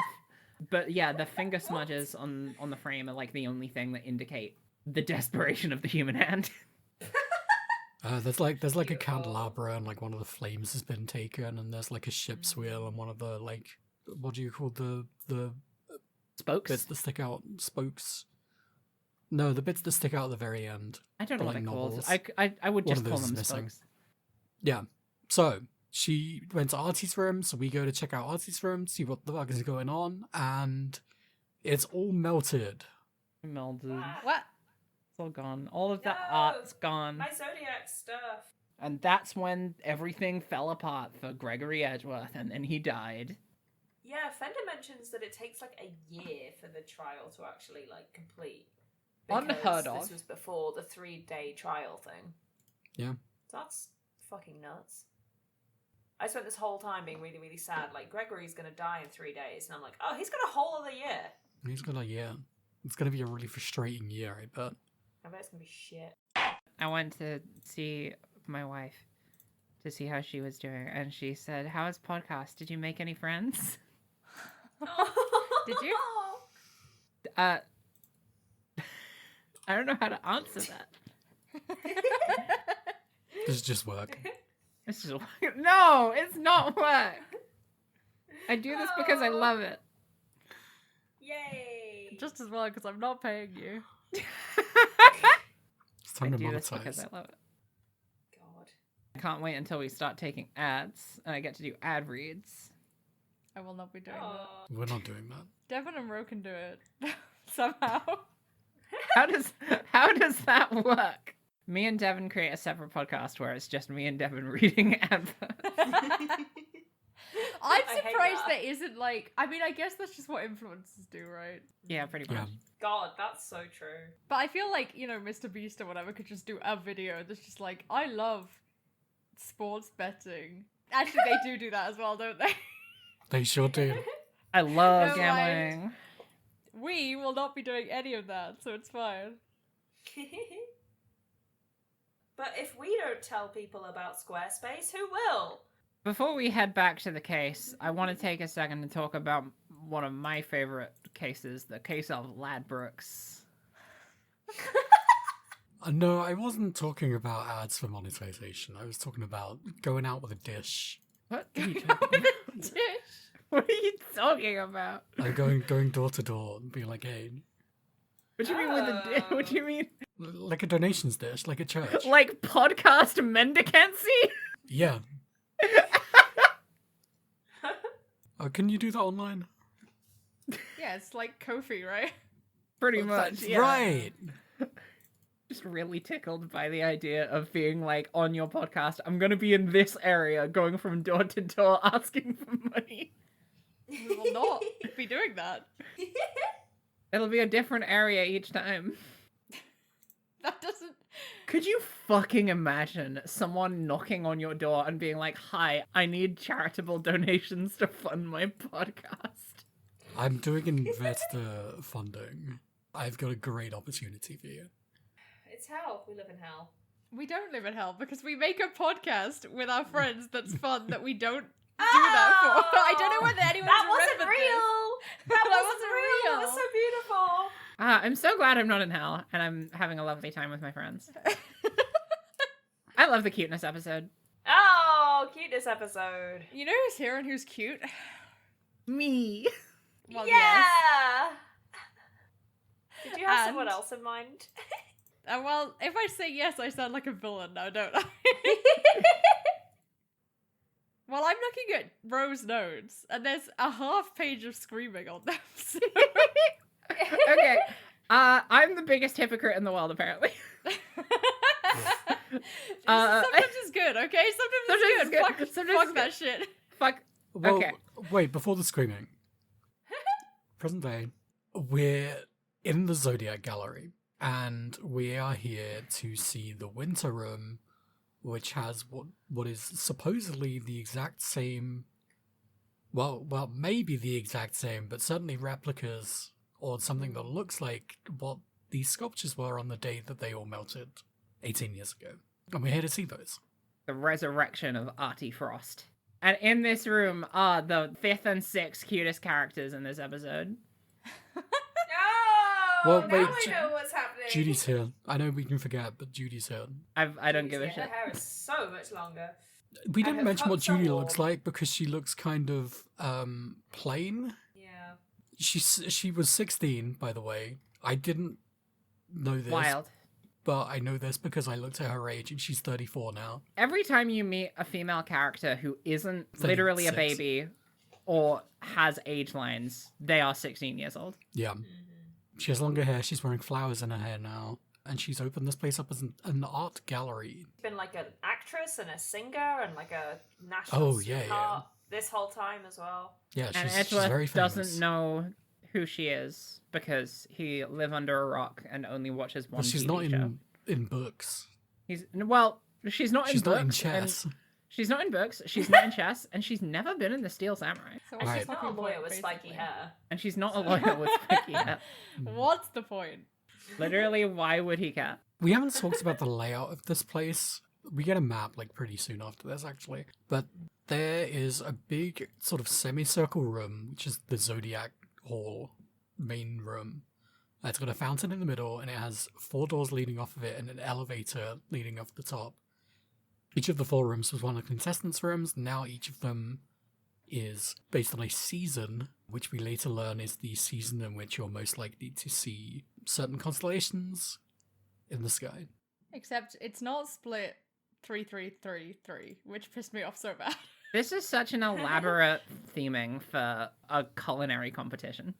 This is an elaborate theming for someone's house, Well, it's not someone's house anymore. but it was. This is an art gallery. How many people have an elevator in their house? An indoor fountain. In my entire life, I thought that fountain, like this courtyard, was outside. Yeah. Did not realize it was indoors. The decoration on display here is already elaborate for a mansion, a gallery, or a setting for a cooking contest. And also, weirdly unelaborate in that the only person who works there is Judy. So later on, we find That's out, nuts. spoilers, the fire alarm went off, and she had to walk over and manually turn on the sprinklers. It makes no sense. Because she was It the makes only absolutely person no sense. who could do that. This is what happens when your house is designed by the plot. Your house is designed by the plot. So true. It's like the courtroom was designed by the plot as well. There's so many such cases. They're all in these games. Judy gives you some tea. And it's so nice and warm. It's Weird, right? It's Ceylon again. Is that how you pronounce that? Salon. It's salon. Ceylon. Edgeworth recognizes this because he's just like his dear old dad. My Aw, dear old duh. So that's a cute moment. Mhm. Eddie points out that the sauces aren't called anymore. Interesting. We should Could talk mean about anything. Eddie's capacity for memory because it's clearly photographic at this point. I mean, I feel Yeah. like considering how much he cared about Greg Worth and the fact that this was, He was basically... taking notes. Yeah, he was taking notes and he was That's eating true, those notes. that's We didn't true. really mention that. Oh, Well, he, God, maybe, he he wasn't ate a eating lot all of paper. them. He was only eating the notes when he needed to chew on them. Yeah, So he stupid. ate a lot of paper. Like he ate a note about Miles. Downloading your son. Yeah. Okay, so we try and go into the winter wing, which we assume obviously is the 4th room because it's the last season of the year. But it's locked. Kind of weird. Because it goes... Does it go counterclockwise from... Does it go from the... It goes spring, summer, winter, autumn. Okay. They're just doing some nonsense. Kind of weird. So weird Kinda shit's weird. happening. It's almost like someone's been trying to pull a fast one on everyone. Yeah. So we go to the next door over and we go into the room. And I'm going to pass it over to Rowan. So, this is really funny because we were freaking out about this like literally 10 minutes ago. There are some characters in here, Oh, who could it be? and it's like literally probably if you were to take the opinions of everyone in this room when it comes to secondary characters in Ace Attorney, these two probably stand at the top. It's true. It is Yeah. true. It's Ron and Desiree Delight, and I'm so happy to see them. Yay! Cheering, applauding, Absolute screaming. best of all time. Screaming. It's the cuteness case. It's the cuteness case. Ron Delight looks so fucking adorable. Oh. Look at him. He looks so timid. He's like shyly looking down. He's holding his hands together. He's still wearing his big stupid Master Mask outfit with the shoulder pads.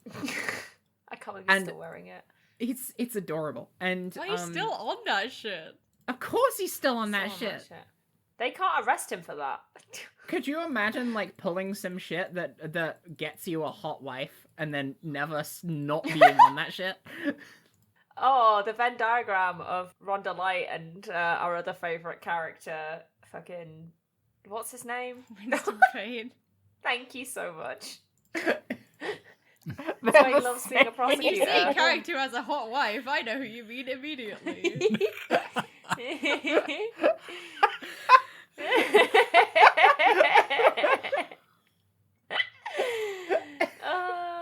When's the hot wife case coming out? That's what I want to know. I know! Illegal.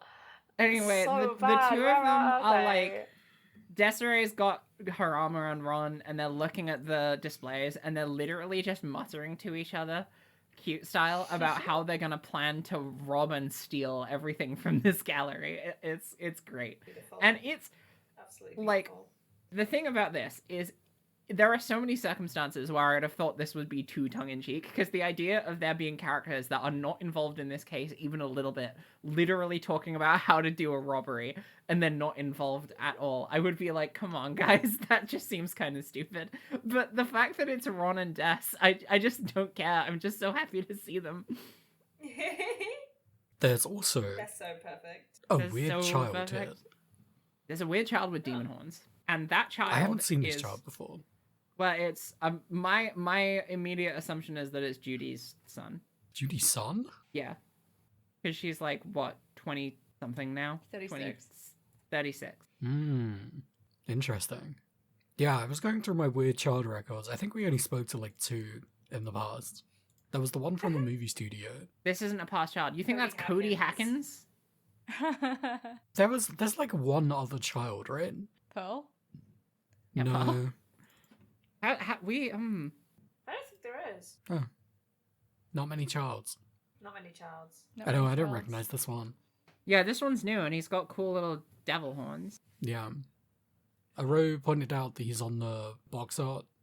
Yeah, I feel I like also he's didn't going to pick be up on pretty this. significant. He's on the box Could art be anyone.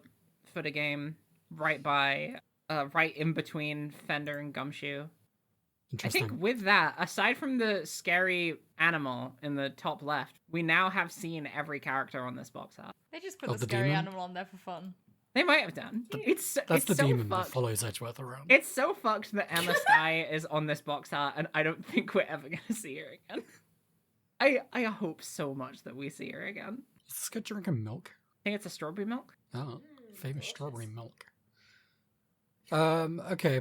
So, there's a child here. There's some sculptures here also. Many of them. What do they look like?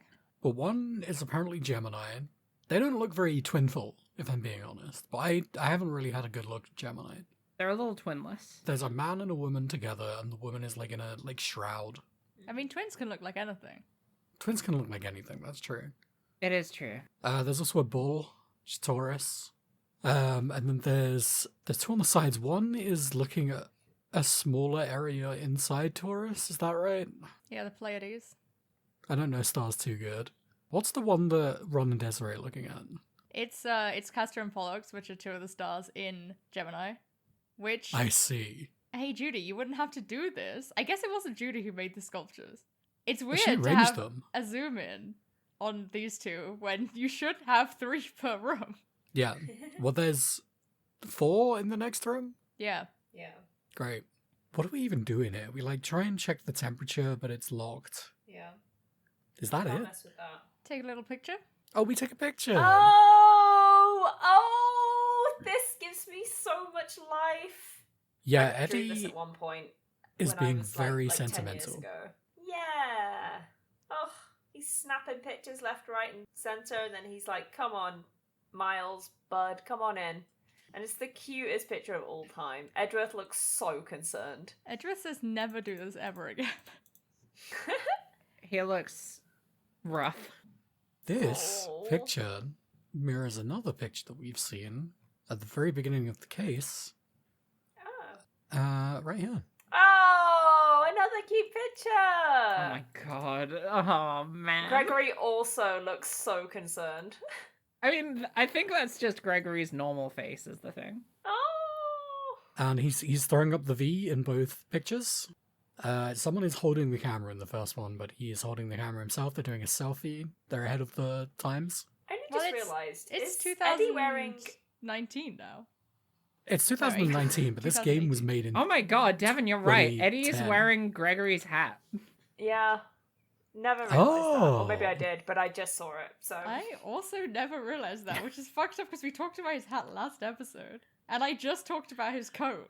He's not wearing his coat, but... Not wearing the coat. Oh, Eddie.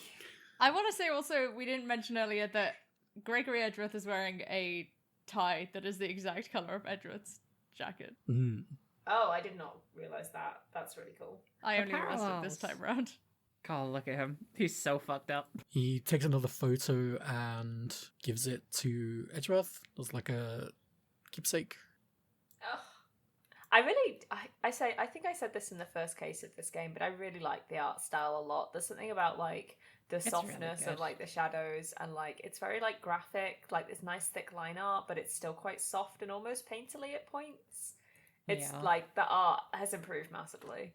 They do a lot of really good work with lighting in this game. I can't Mm. remember very well what it was like, whether this was something that was also in Investigations 1. Not to the extent it is in this one, I don't think. Because I like, Yeah, totally. case 1 of this game had just a lot of amazing CGs, and I very distinctly remember us talking about like the first To Kill a case in the trilogy, and us being like, why don't they ever play with lighting like this? Mm-hmm. Because there's that one shot Totally. of him like in the dark, and he looks so sinister, and they never do shit like that. But now they do. But and it looks even great. outside of the CGs, there's the scene in the prison for Canis' room. The lighting is really nice in that Yeah. scene as well. Mm-hmm. So they're just on their A game, I think. Yeah, like the art in this game is just really, really good. And the lighting in the in quotes Winter Gallery, if it is really the Winter Gallery, is also really nice. And also we got the lighting in Delicia's room also. That was really nice. Mm. Oh yeah, that's true. All right, are we done in here? One thing worth noting is that Edgeworth points out that when Eddie is taking all the other pictures that aren't the cute throwback picture selfie, he looks much more serious about taking all of those other ones. Mm. Mm-hmm. He says, which one does he say he's going to leave on Edgeworth's grave? Gregory Edgeworth's grave. Gridgeworth? I couldn't remember his first name. Don't like Gridgeworth. I can't believe you'd say that about Dead Man. What's your fucking problem? Shut up! Oh my god! He's specifically referring to the selfie. I see, okay. Yeah. So his ghost could absorb the energy. Oh yeah, and become more powerful. Obviously. There's a nice moment in here where, like, Fender is really vulnerable and it's just like, I appreciate you coming with me because we all know that this was going to be hard for me and I really wanted to come back. And I can't remember what Edgeworth says in return. I think he says something like, it's kind of nice to like revisit, you know, my father's last case or something. And it was just like a really nice, just like vulnerable moment for both of them. And I was like, oh, look at you guys go. That's so cute. Anyway, we love growth.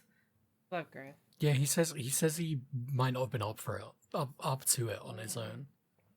He also calls Miles Mouster and Malzerino. Oh, and Miles Marino sticks as well. It's awful. Yeah. Miles He called him already. Malzerino in the last case, I think. Mouster might be new. And then we hear a scream. It's all going to shut. We run out Keep of this the case room. over. And unfortunately, I swear Larry to fucking Butts God. is dead. And also Gusto is lying dead on the ground. Recognizably Gusto. This felt like I was watching someone illustrate a beautiful painting. And then after a certain point when I was like, oh wow, I can really see that this is going to be something incredible when it's done. They just like have the most bizarre fuck up I've ever seen in my life. Like they're putting paint to the easel and you hear an audible whoops and then they just splash paint all over the canvas. And that paint has taken the form of Larry Butts. Yeah. Oh, but it's not Larry Butts. Oh, I'm so sorry. Okay, like one redeeming quality, the way that Larry talks about his pseudonym Maurice is really funny. Yeah, it's really good. There's a moment shortly when Kay and Gumshoe come into the scene where Kay greets him and Larry's just deadpan and is like, okay, Kay, listen. So right now, I'm someone else, okay? And I need you to take that seriously. It's just really Respect the good. fuck out of that. Yeah. Anyway, Larry's there. And also, Larisse is there. Pardon me. And also Carmelo Gusto is here. Yeah, He's on the floor. he's on the He floor has and been he's afflicted dead. by poison gas. This was such an instantaneous switch Yeah. From what to what? from like melancholic, somber, emotional conversations about the person that you used to care about, either whether that was your dad or your mentor, to the fucking guy that you love to hate is here, a guy died and the room is slowly filling with poison. And everyone leave right now. Immediately. Yeah, It everyone just went full evacuates. speed into clownery. Edgeworth is like quite active during the evacuation effort. He's gonna lead the charge on this. Yeah, he knows what to do. He knows what's up. He's been in a situation where you are slowly being poisoned. When Larice kind of introduces himself, he says how he's like Edgeworth's oldest friend since childhood, and there's a bit of discussion about like whether Greg knew, and like I think Eddie mentions that like Gregory was like worried about Miles. I'm like, why would you say that to him? Yeah. And Edgeworth says, I never knew I was the cause of such worry for my father. And it's really Ouch. sad. Yeah.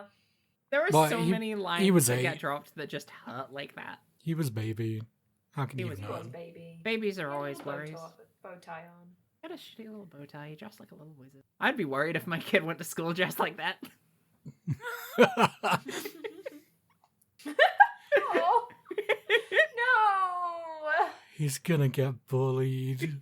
He's gonna get bullied. Fuck. Fuck. Oh, it's a cruel world for boys with bow ties. Someone's gonna steal his lunch money.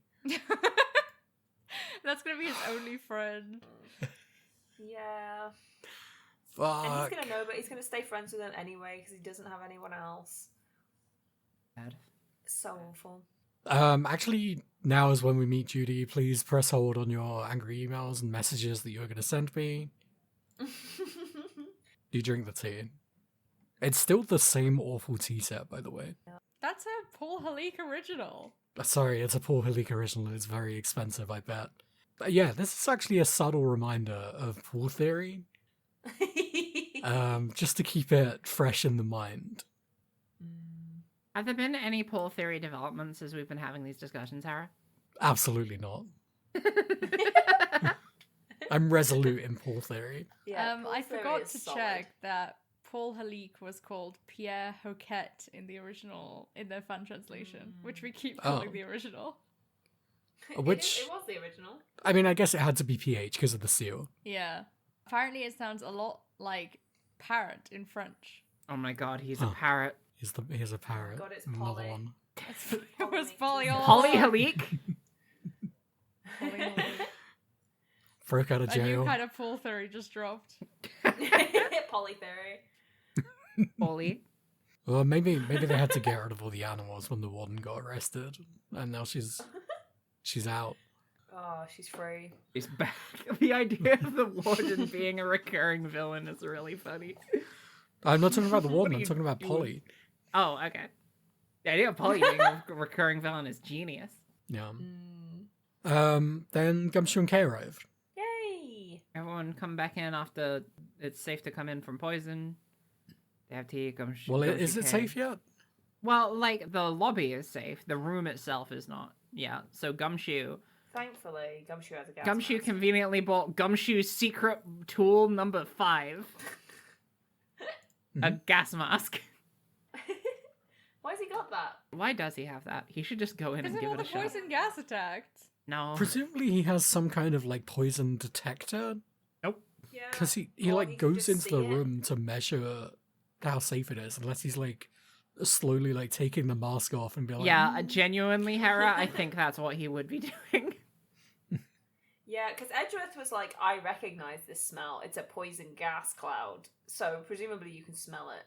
right. Which is, it asks many questions. Why This is it poison smells stink. and why he recognizes the smell, but whatever.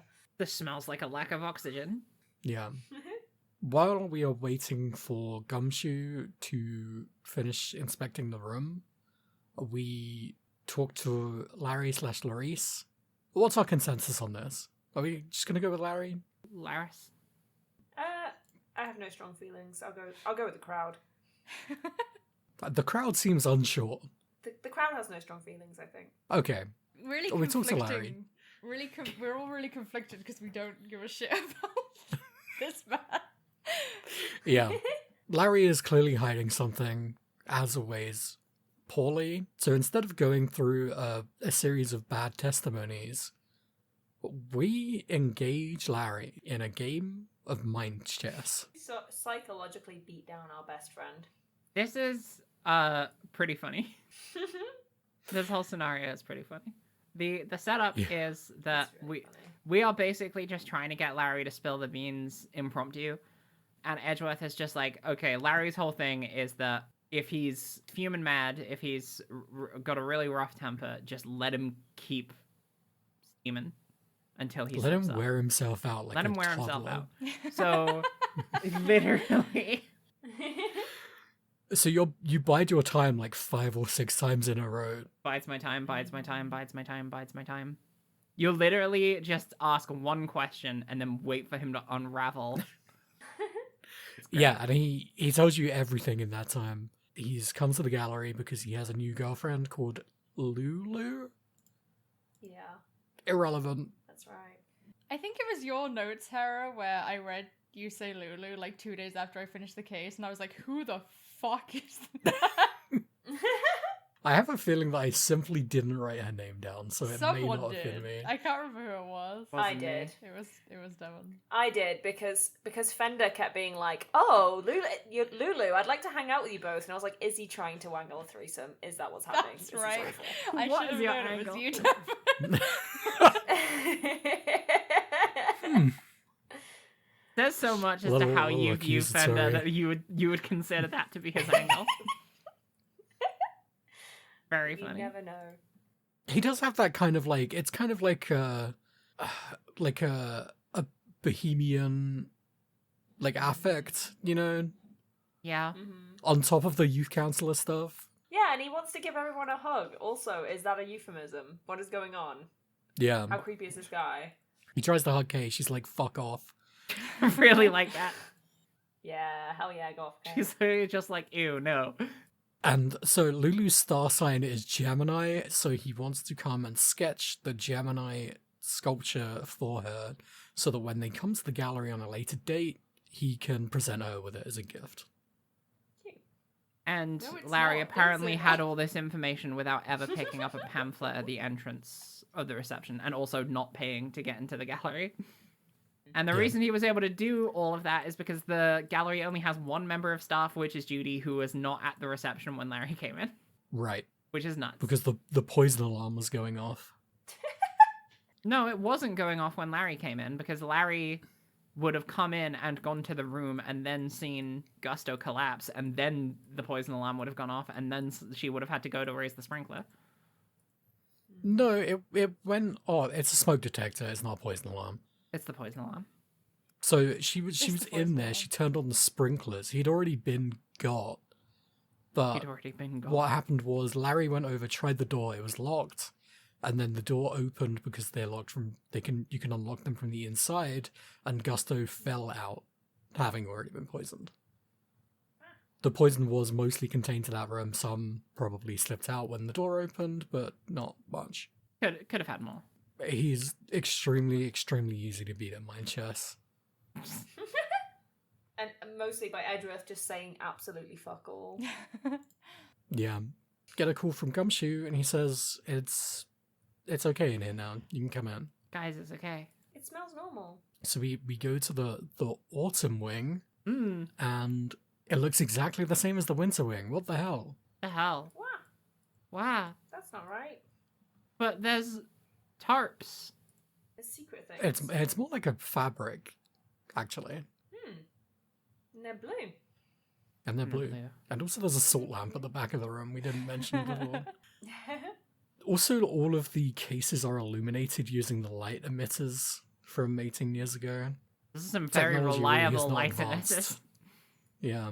Back then, it was really high tech. And so the scene in here is that the Gemini case has been broken into through the top. The glass is like, it hasn't shattered, but it has cracked. And there is a stepladder which has been knocked over. By the way, they did a funny stepladder joke earlier in 18 years ago. We love it. Oh yeah. You get an achievement for that one. Yay. Love those. Achievement watch right here. And there's a blowtorch on the ground, which has been recently used. Still warm. We don't get much time to assess before other characters start showing up. Well, we get to... We take the clots off of the other cases, and also the two cases in the middle. We see that the Gemini and Taurus statues are actually... They both have fish lower halves, so they are the Pisces and Capricorn statues. I didn't know Capricorn was fishy. Yeah, it's sometimes depicted like that. Which is funny because it's an Earth sign. And I didn't know Pisces was two of them. Yeah, it's sometimes depicted like that. Yeah. And also the other two statues are enhancing. Aries Uh, and Is that Aquarius? another one. Guy with jar of water? Aquarius. Yeah. Sorry, Famous so Earth it's sign. Aquarius, Capricorn. Those are all together, and they would be. What room is this? The autumn room? I'll allow Yeah. it. I guess. Well, I should be in there, and I'm not. No, I'm it's the autumn. opposite, Devon. Oh, yeah, okay. Is it the opposite? So star signs are when the sun is in your sign, so that means they're up in the daytime.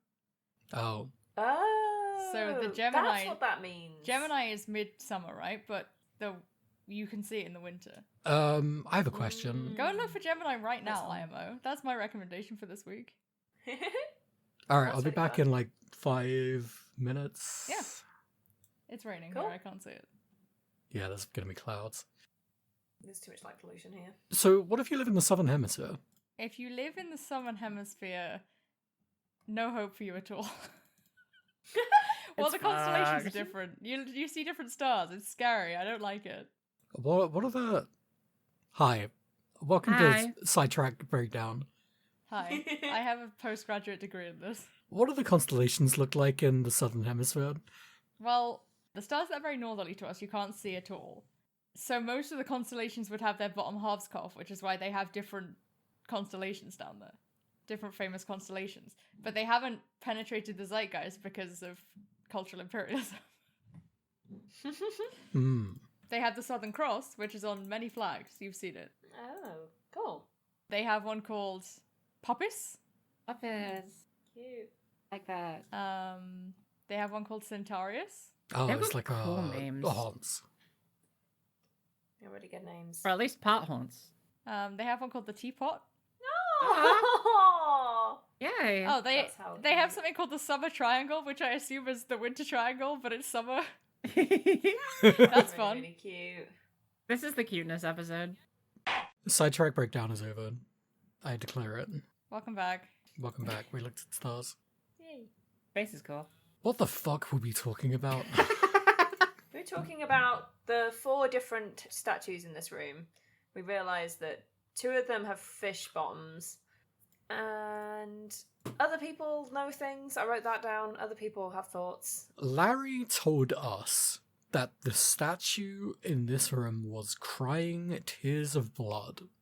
And he Yeah, took a we've got sketch of picture it. that. It's kind of nuts that he was able to do this because the painting, what he is painting is basically this statue is crying a chemical compound, which is then going to mix with another chemical compound to create a poisonous gas. And he is watching that process occur and is able to complete a whole painting watching that happen without any adverse effects. Well, maybe he just remembered it. He probably did just remember it, because otherwise he would have probably noticed the other guy in the room who was being poisoned. Yeah, because also he says he doesn't actually go in the room. Yeah, he said he it was doesn't. locked. So But he he must have sees just it through seen the crack in over the the guy's door. Yeah. shoulder. And then Yeah. really quickly just like took a Because perfect photograph in his brain. he says that's what made him scream, not Gusto falling over. It was the sight of the crying statue behind him. I would have been pretty scared by Gusto. He's changed over the years. Yeah, he looks grizzled now. But he looked grizzled before. He's grizzleder now. He's got more He has scars. a second facial scar. It's because of whatever it is that happened to all the daddies. He's like slowly getting like grizzleder by the horrors of being a daddy in a twink world. The energy is being siphoned away from him. He's, by all he's the the twins. king of confectioners now. Yeah, I'm Whoa. genuinely, I'm so proud for him and his journey, and I hope he survives. He went to train in Zhengfa. He went to train in Zhengfa. He That's became great. the master of the way of Aaron Sugar. He learned how to float like water. He created the most divine concoctions. He got a really cool long ponytail instead of his little short one. He got an extra facial scar. He got more muscular. He got a tattoo of a seahorse. And now he's dead. Well, hold he's in on, he's not hospital. dead. He's not in the hospital either. He's just hanging out here. Yeah, they've got a he's medical just like bay. in the cupboard with the medicine. Yeah. He went to the medical bay, and Delicious Scone, who is also here, is taking care of him. And Eddie points out, it's really weird that all of these people from this case 18 years ago Probably nothing. are back again, including you, Edgeworth, as a mirror of your father. Yeah, it is pretty fucking strange. Pretty weird. Well, you know who else is here? It's winning time. It's winning It's time. time for It's a winning it's time. time to win. It's time to win. Eustace Winner and Verity Cavell have arrived. I love the very first thing out of Winner's mouth is just, ugh, what the heck are you guys doing here? I love him. So good. And the first thing out of Gavel's mouth is just like, for God's sake, you do not need to be at every single crime scene forever. Can you please be somewhere else for once? It's Yeah. not I'm his sure fault that Edgeworth is bad thinking things the same happen thing. around him. He's cursed. He's got not the even crime here of his curse. own volition. Yeah. He came for a day out. They're here to accuse Larry Butts of murder, and fuck it. He should go down at this point. Yeah. He has a lightning rod for misfortune, and at this point, the lightning has become too dangerous. Law of averages, there's only so many times you can be accused of murder before you actually have done one. Or at the very Yeah, I mean, least, he's got away with contribute. not doing it enough times. He's gonna think he can get away with it. So Yeah. They're accusing Larry because, He was there. well, not just because he Yeah. was there. Eustace's theory is that the two chemicals that compose the poison is a red dye that is used in a lot of different things, including paint, and another product which is like a clear liquid a white liquid called asphyxian. The red liquid is called ubiquium. Good stuff. Good stuff. really good stuff. And Eustace is basically saying he's got paint, so he must have the ubiquium, so he must have used it for poisons. And that's it. Because apparently asphyxian, when mixed with ubiquium, makes a very dangerous poison, and asphyxian is only ever used in like one other product, which is something called Infesticide Ultra. Yeah. Is this a callback to Case 3-1? That was Cold Killer X, and I don't Cold know Killer what X, Infesticide Ultra? That's No. flimsy, I think. I mean, especially considering how this product seems like so dangerous and illegal in this game, whereas Cold Killer X is just strong cold and flu medication. There is a lot going I on think maybe with they just have fun this. naming chemicals and drugs. I Yeah. don't get what this bit they're doing around Infesticide Ultra is. What do you mean? Well, because every time someone talks about what it's used for, they refuse to say the name of the thing that it is used to kill. Because Scone says, oh, it's for those scary things that you find in your house that scare old ladies and make them jump up on chairs. And like Kay refers to it later as, oh, those things. And it really seems like an eek the penis kind of situation where they just refuse to acknowledge what the actual thing is, and it's just like a unanimous term for creepy thing crawling around in your house. When is it that she says splodge? Why are you asking that? I just think it's a fun word for a British person to say. Watch. I think it's when you show her your badge. She's like, Watch would be a good surname, I think. she wants to put cream on it. And she's like, oh, everything's better with a splodge of cream on it. Don't eat that. That's my badge. Yeah. There's a lot to talk about here because our defense of Larry is basically that obviously he wasn't involved in the poisoning because he only has one of the two chemical components, and how would he have access to the other? It turns out that Scone does have a license to hold this dangerous chemical and also had it with her. And the reason she had it with her was, just in case. This chemical is illegal in most countries. And she just Well, let's carries take a that shit closer around look at this with her. license. Wow, that's a high quality image. She hates bugs and or rodents. Valid under the Or some law of the combination of the state two. of smooth through. Yeah. Interesting. Restricted toxin handler's license. I like that her date of birth is smudged out. It's also really long. She's so old. But they didn't even have numbers yet. They just wrote out the numbers with the letters. Yeah. But the whole thing is, it's really stupid that she decided to bring this deadly, potentially poisonous chemical with her on the off chance that she sees some like ambiguous creature crawling around a kitchen, I guess. I don't get this bit. Mm-hmm. She doesn't like mice and bugs. We don't know it's mice. That's why I'm saying this is an Ecolopenis situation. I feel like maybe it's a translation thing. Maybe it's just a really stupid joke that doesn't make any sense. She has a police report saying that her infecticide 2, the return has been stolen. So that kind of buys us a little bit of space to be like, It couldn't have been her, because she made a police report. it couldn't have been her. Yeah. And that police report was made before the poisoning, I'm assuming. They said it was a week ago. Oh, yeah. There we go. Yeah. At one point, they ask a question of, like, I think after we kind of just like, well, we just need to investigate more. It's like, who opened the case? Yeah, Gavella's like, I'll let you investigate this Well, Kay room wants to if do you a pass little my thief. secret test. Yeah. The and secret she's test like, is "There's a so secret test." stupid. It's so dumb. Yeah. It's literally like she's doing some Dora the Explorer shit to us. Yeah. But she also says who releases the poison gas, which I just interpreted as like who is responsible for the poison gas, which is not the same question. So I probably would have got stuck here, but yeah, we do a Mr. Thief segment, which is cute. And Nothing realised actually that really it was- happens in it. Well, We this realised is that really Gusto- important, right? broke into the case using the blowtorch, and it was breaking into the case which melted the ubiquitum on the lid of the case, which dropped down onto wherever the other chemical was in the statue, which set off the poison gas thing. Because ubiquitum is like a red sticky Ubiquium. substance. Ubiquium. A red sticky substance with a low melting point. Why was it on the underside of the lid of the case? We don't know. Why was Gusto trying to get into the case? We don't know. But we surmise that that's probably what the crying was the melting ubiquium. Eustace says something like Gusto was going for an artsy-fartsy farewell, which Yeah. is the most horrific thing I've ever heard in my It's life. extremely funny this that boy his sucks. immediate assumption was, oh yeah, he did that because he was gonna kill himself in a fun and exciting new way. So ridiculous. He's one of those artsy fartsy In which types. case, why are you here investigating a murder? Like You still have to do an what? investigation, even if the hypothesis is suicide. Well, not if you're Eustace Winner, because he delegates everything. Oh, he loves to delegate. Why would you investigate yourself? Then I said that Eustace is Gavel's weird girl, which is the truest thing I've ever said in my life. Isn't it the other way around? No, because it's actually Gavel who is leading all the shots. Like, Eustace thinks he's contributing, but... They have a he's reverse not. weird girl situation. I mean, has our weird girl not constantly been doing shit that we should be doing? I mean, I guess not.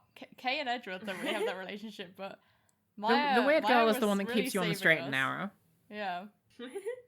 That is true. I think Gavel is Eustace's weird girl. Also, Eustace is the prosecutor, so... True. I think I misread my own notes, but yeah, that makes sense. I think there's arguments for both, because she is obviously using him as a Look, there's a lot of game left. puppet. She's doing some Ratatouille shit. There's to a lot him. of game yet. Play to find out. Play to No, find out what that's happens. Simeon. Sorry, that's Party Baby. Party is is Simeon Saint Party Baby's weird girl? Yes. Yeah. Also, I just realised in this segment as well that, like, the last game is that everyone is stupider than Edgeworth, and in this game it's just that everyone is more clever than Eustace. And I felt even worse for this poor boy. It's great. so good how easy I it love is to push this guy his to the point of interactions tears. in this one. It's so good.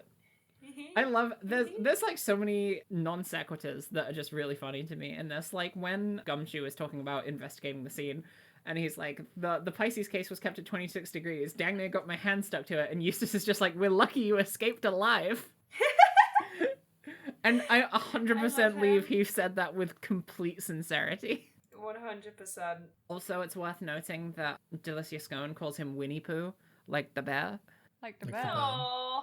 The What cuteness was case. that? There's a bit where someone says they were first on the scene, and he's like, "Were you trying to beat Were me?" you first? No, it says they were first to admit. They would be the first to admit something.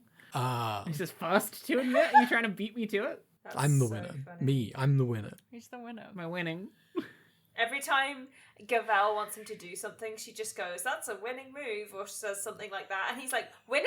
Did you say winning? And he just does it. I win. Oh, I like to win. baby. Pavlovian Baby response. boy. Literally, he's dog coded. He's so dog coded, just so right. He's golden retriever coded. Poor soul.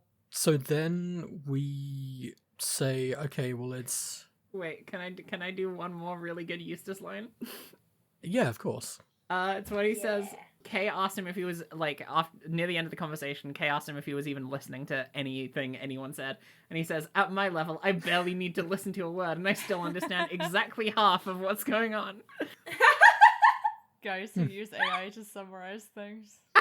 Oh god, don't. Ouch. Oh Jesus Christ, it's so real. So we decide it isn't Delician.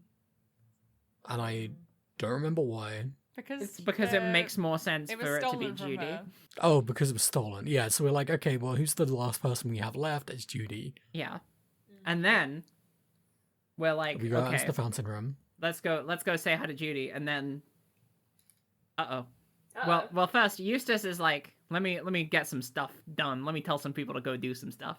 Yeah, and then you all head out, and he's delegating using his phone. He looks so proud on his little phone, on his And toys. then Kay notices that there's something in the fountain. Uh-oh. It's a body. That's a body in there. It's not just anybody. It's somebody. It's somebody. It It's looks to be. unidentified. It looks like it is Frost's body again. Yeah, I didn't pick up on this, but I think you might be right, having read your notes. I'm pretty certain. I'm pretty certain that it is. How many times can one man die? Well, at least twice. Just like shadows. Mm-hmm. We saw earlier a little CG after using Little Thief of the poison, like, activating. Yeah. And it was a big cloud coming out of the case the sculpture was in. And it was, like, covering the whole of the room. And there was also a big... It was like, leaking liquid, because I guess it was just between the point of melting or whatever, I don't know. But you could see a stream going from the case into the water that we know is connected to all of the other rooms. Now, that could have nothing to do with the body situation. They could have just drowned in there. We But, you know- also don't really know how potent this stuff is either. It seems pretty bad. It does seem pretty I bad, think we're looking at a double poison situation here. potentially. So, my theory that I'm theorizing is that Frost in the original, well, no, maybe not. One of these two Frosts is not dead. I don't know which is the problem. What if they're both dead? And there was two of them. The brothers Frost. The You brothers think the Frost. second one could be Felipe? Oh shit! I mean Paul. Why'd I get Felipe? No, I don't think that. Who the fuck is Felipe? Before we get too deep on theories, This is theories time. no, it's not. We missed something. What did we miss? After you find the body, you go back into the winter room. Oh, It's yeah. melted, baby. They did it Everything's again. melted. No. This is all just part of the exhibit. They just wanted to do a fun recreation for us of everything that happened on that fateful day. Yeah. How cute. This is all like after this, when we go into the next two, we continued. Eddie's gonna turn around and be like, "Surprise! Now you know what happened to your father." You've really Yeah. lived the whole experience. Okay. Theories time. Woo. I've got a couple things I'm thinking about. Sure. I'm thinking about the fact that red chemicals can be used in non-poisonous circumstances. The reason I think the first body is a fake is it was disappeared so quickly from that room after it was found. But there was an autopsy report. Was there an autopsy report? Was Yeah. there like a finished autopsy report? No? Okay. There was. Like, again, I don't actually know what happens in the rest of this case, but I will say fake autopsy reports is something we know about, and Von Karma was involved. They say that so Von who could Karma say? would do anything to win a case.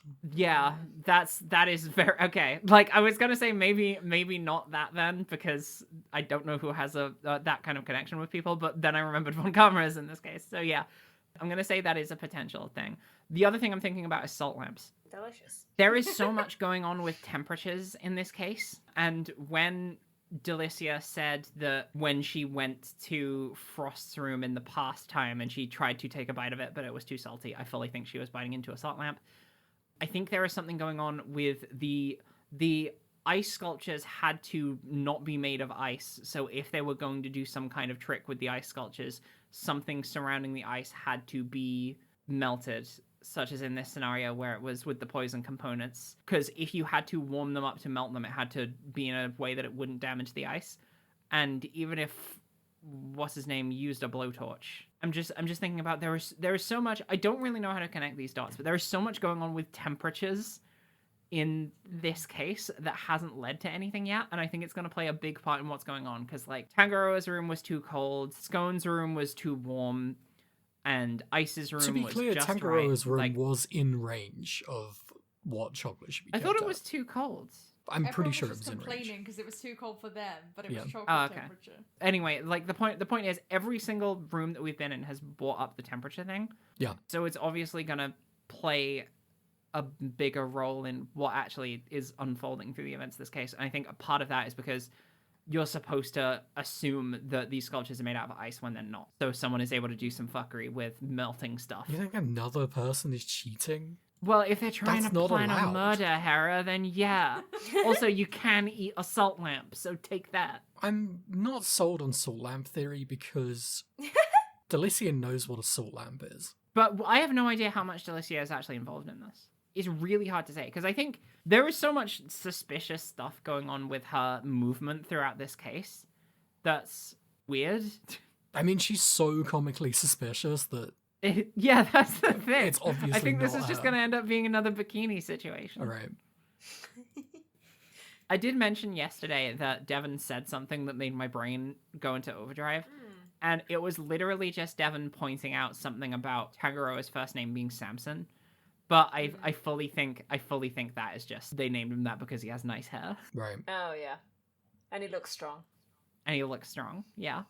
But if there was any grander revelation to that, because there's also the possibility that the other thing is we have not seen the faces of either of the bodies. So one of them could be a body double. Yeah. And one of them could be Paul. Oh, you're getting in on Paul theory. I was in on Paul theory as soon as you explained it to me. Yeah, it's hard to deny Paul theory. Do you want to talk more about Paul theory, or do you have anything else in your mind, Tara? No, I want to talk about the piece of the chest that was removed. Because in the photo, it looked like there was a red, sticky liquid. Yeah. And I think that liquid is ubiquium. I agree. I think so too. I think they had to get rid of it because if they did any tests on it, they would have realized that it wasn't blood. Yeah. The report did say that the victim died of blunt force trauma, if the victim died at all. You can die of blunt force trauma without having a blood wound. That's true. But, like, if Frost was handling ubiquium, then it is very likely that he was killed either because he was planning to do a poison attack or because he was thwarting someone who was doing a poison attack. Because I kind of like the idea of he was planning to do this murder, someone murdered him, and then was like, oh shit, the idea that they had was really good. I should try and do it 18 years later for another reason. Yeah. It's probably not that. I don't know. Like, this case seems like it's got a lot of convoluted stuff to work through, and I'm really looking forward to seeing how it plays out, because there are so many loose threads, and it's been really fun following them along and seeing. I'm hoping that they all tie up all nice. I'm really intrigued to see where this one goes, because it feels like no part of the mystery is solved yet, and we are a good way through this case at the moment. There is, in the room where we found the body, there is some, what looks to be porcelain and a brown stain on the carpet, where it seems like some tea was maybe dropped. Paul theory. Who This is- do we this know is who makes in- sets of tea? In the present, where the fountain room. There is also, like, a lot of suspicion for Judy, mainly now because she is the last person that we have left to interrogate, but also this stuff going on with the tea. Because I think one of the first notes I ever made when I saw her was, tea is very easy to poison. Yeah, the thing that's really making me not think it's Judy is that she was 16. Yeah. No, I don't think it... No, here's But the then thing, if no Harold. one I don't died- think it was Judy in the past. Yeah. Is it her duty to get revenge for Samson? I don't know, because I think out of all the characters, when it comes to motivation, I think Judy has more of a motivation than anyone else, because we didn't mention this also, but Judy is basically like a maid to Samson. Yeah. Which is fucked, because he ended up being the one famous and rich enough to get a big mansion to display all of these glorious artworks in. He's literally the god of pastries or whatever. And she is just a maid. I mean, she apparently got really successful in TV and stuff, but she works as his maid. She was 16 I would to be be clear. Yeah, I know, but like she's not anymore. And I would be pretty peeved in that scenario. I would want to put that guy But she's in jail. been very successful. Yeah, but she's still, like, clearly not in as much of a limelight as he is, for whatever reason. I don't know if that's true. They really, yeah, they because really she are quits like, a running she is a gallery for some massive reason. celebrity. Yeah, she's like, oh, I put all that behind me. Now I'm back to making tea, and I'm really happy with that. I just want to own an art gallery. She seems pretty dumb with showbiz. I'm wondering if there is another character. I think the thing is, there has to be another character we haven't spoken to yet, and that character either has to be...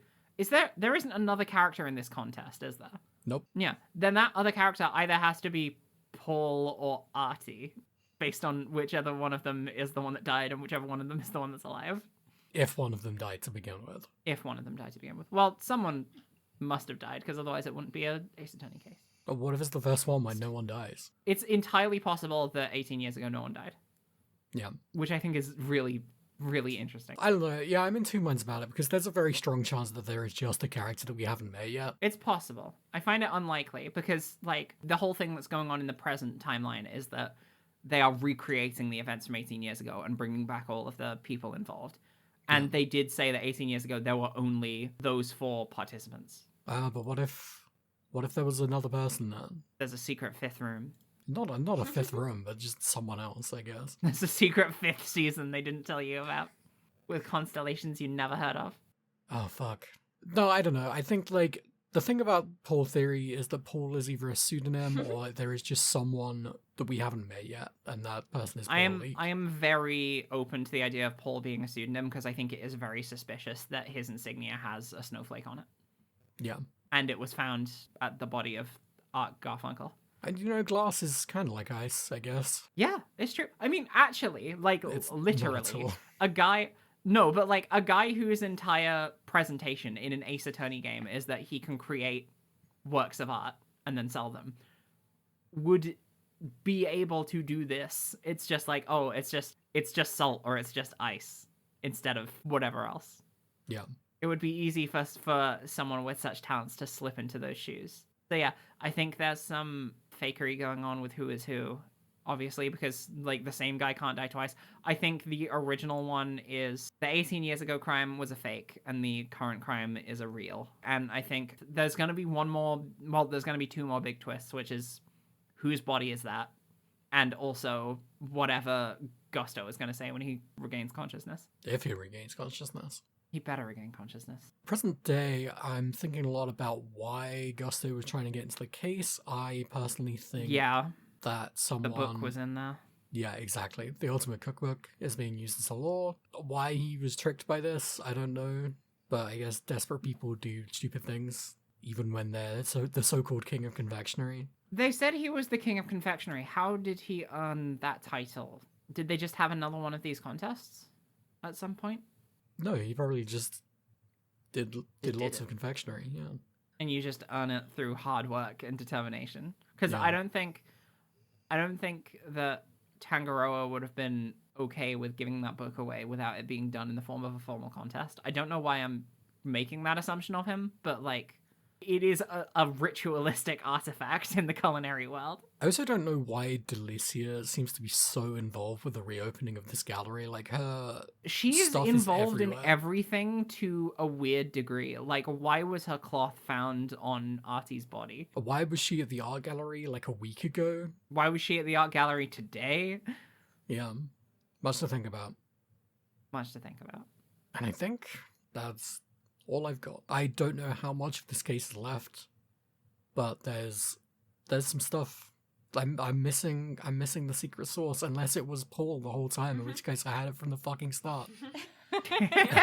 Pull all the way down. Your clock either reads like 1 minute 45 seconds or it's still running. We can't tell. Yeah, I have a quantum clock right now. We'll find that source, Sarah. In the next Yay, episode. secret sauce. Woo! Oh, Hecate wants to help find it too. I think me and Hera have gotten a lot better about being collaborative with our theory crafting rather than actively going for each other's throats. Hmm. And I think That's cute. the Sad. best way, yeah, it's the cuteness episode is the thing. What if this is the wrongest we've ever been? I was gonna say that, and then I was like, I guess I can't, just in case like you think I'm trying to say something.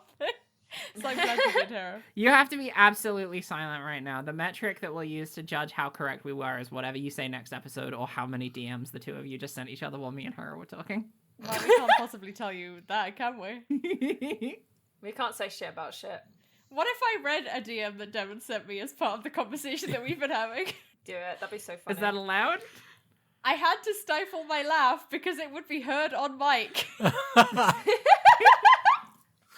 That could be about so many things. They Could could. be about so many things. I'm excited. I'm really looking forward to seeing how this one unravels. I feel like I was weirdly less receptive of the second half of the last case because I was just like I had all the fun I needed to in the first half and then didn't really need it to continue after that point, Yeah. which is like a bummer because it was still a really good case. I'm hoping I continue to enjoy how this one plays out because I am genuinely curious as to how they wrap all this up because it's so crazy. It's so crazy. It's I so think there was crazy. something Jay said either to all of us or to me a few days ago, which was just like so much of this case is set up, and I'm so excited to actually like get started almost. Like it's Yeah, felt let's get like to we're the warming up. payoff.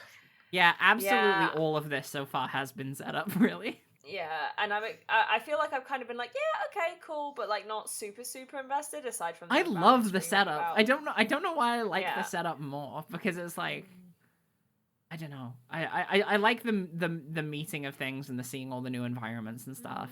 That's all my favorite That's bits. fair. I like seeing the new people. Yeah. And Well, like like I've making new enjoyed that, friends. like for sure, and also like I've been kind of like, all right, I'm excited to see where we go with this. I think especially because I have recapped the first part of this case, but I've not gone back into the second since I first played it like 10 Right. years ago or something. So Right. I'm just like really excited for part 2. Me too. Alright, well, we will complete this case. Yay! We will Later complete date. this case. Another time. This is our promise to you. We're all standing Nothing side by was side, looking dedicated. directly into the camera, very serious.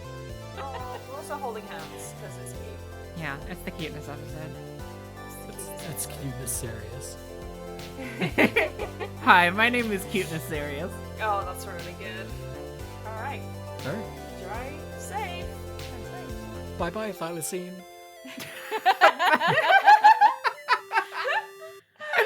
Oh God. good. Really Beautiful. good. Well done, Harriet. Totally beautiful. How long were you sitting on that one? Since I said it.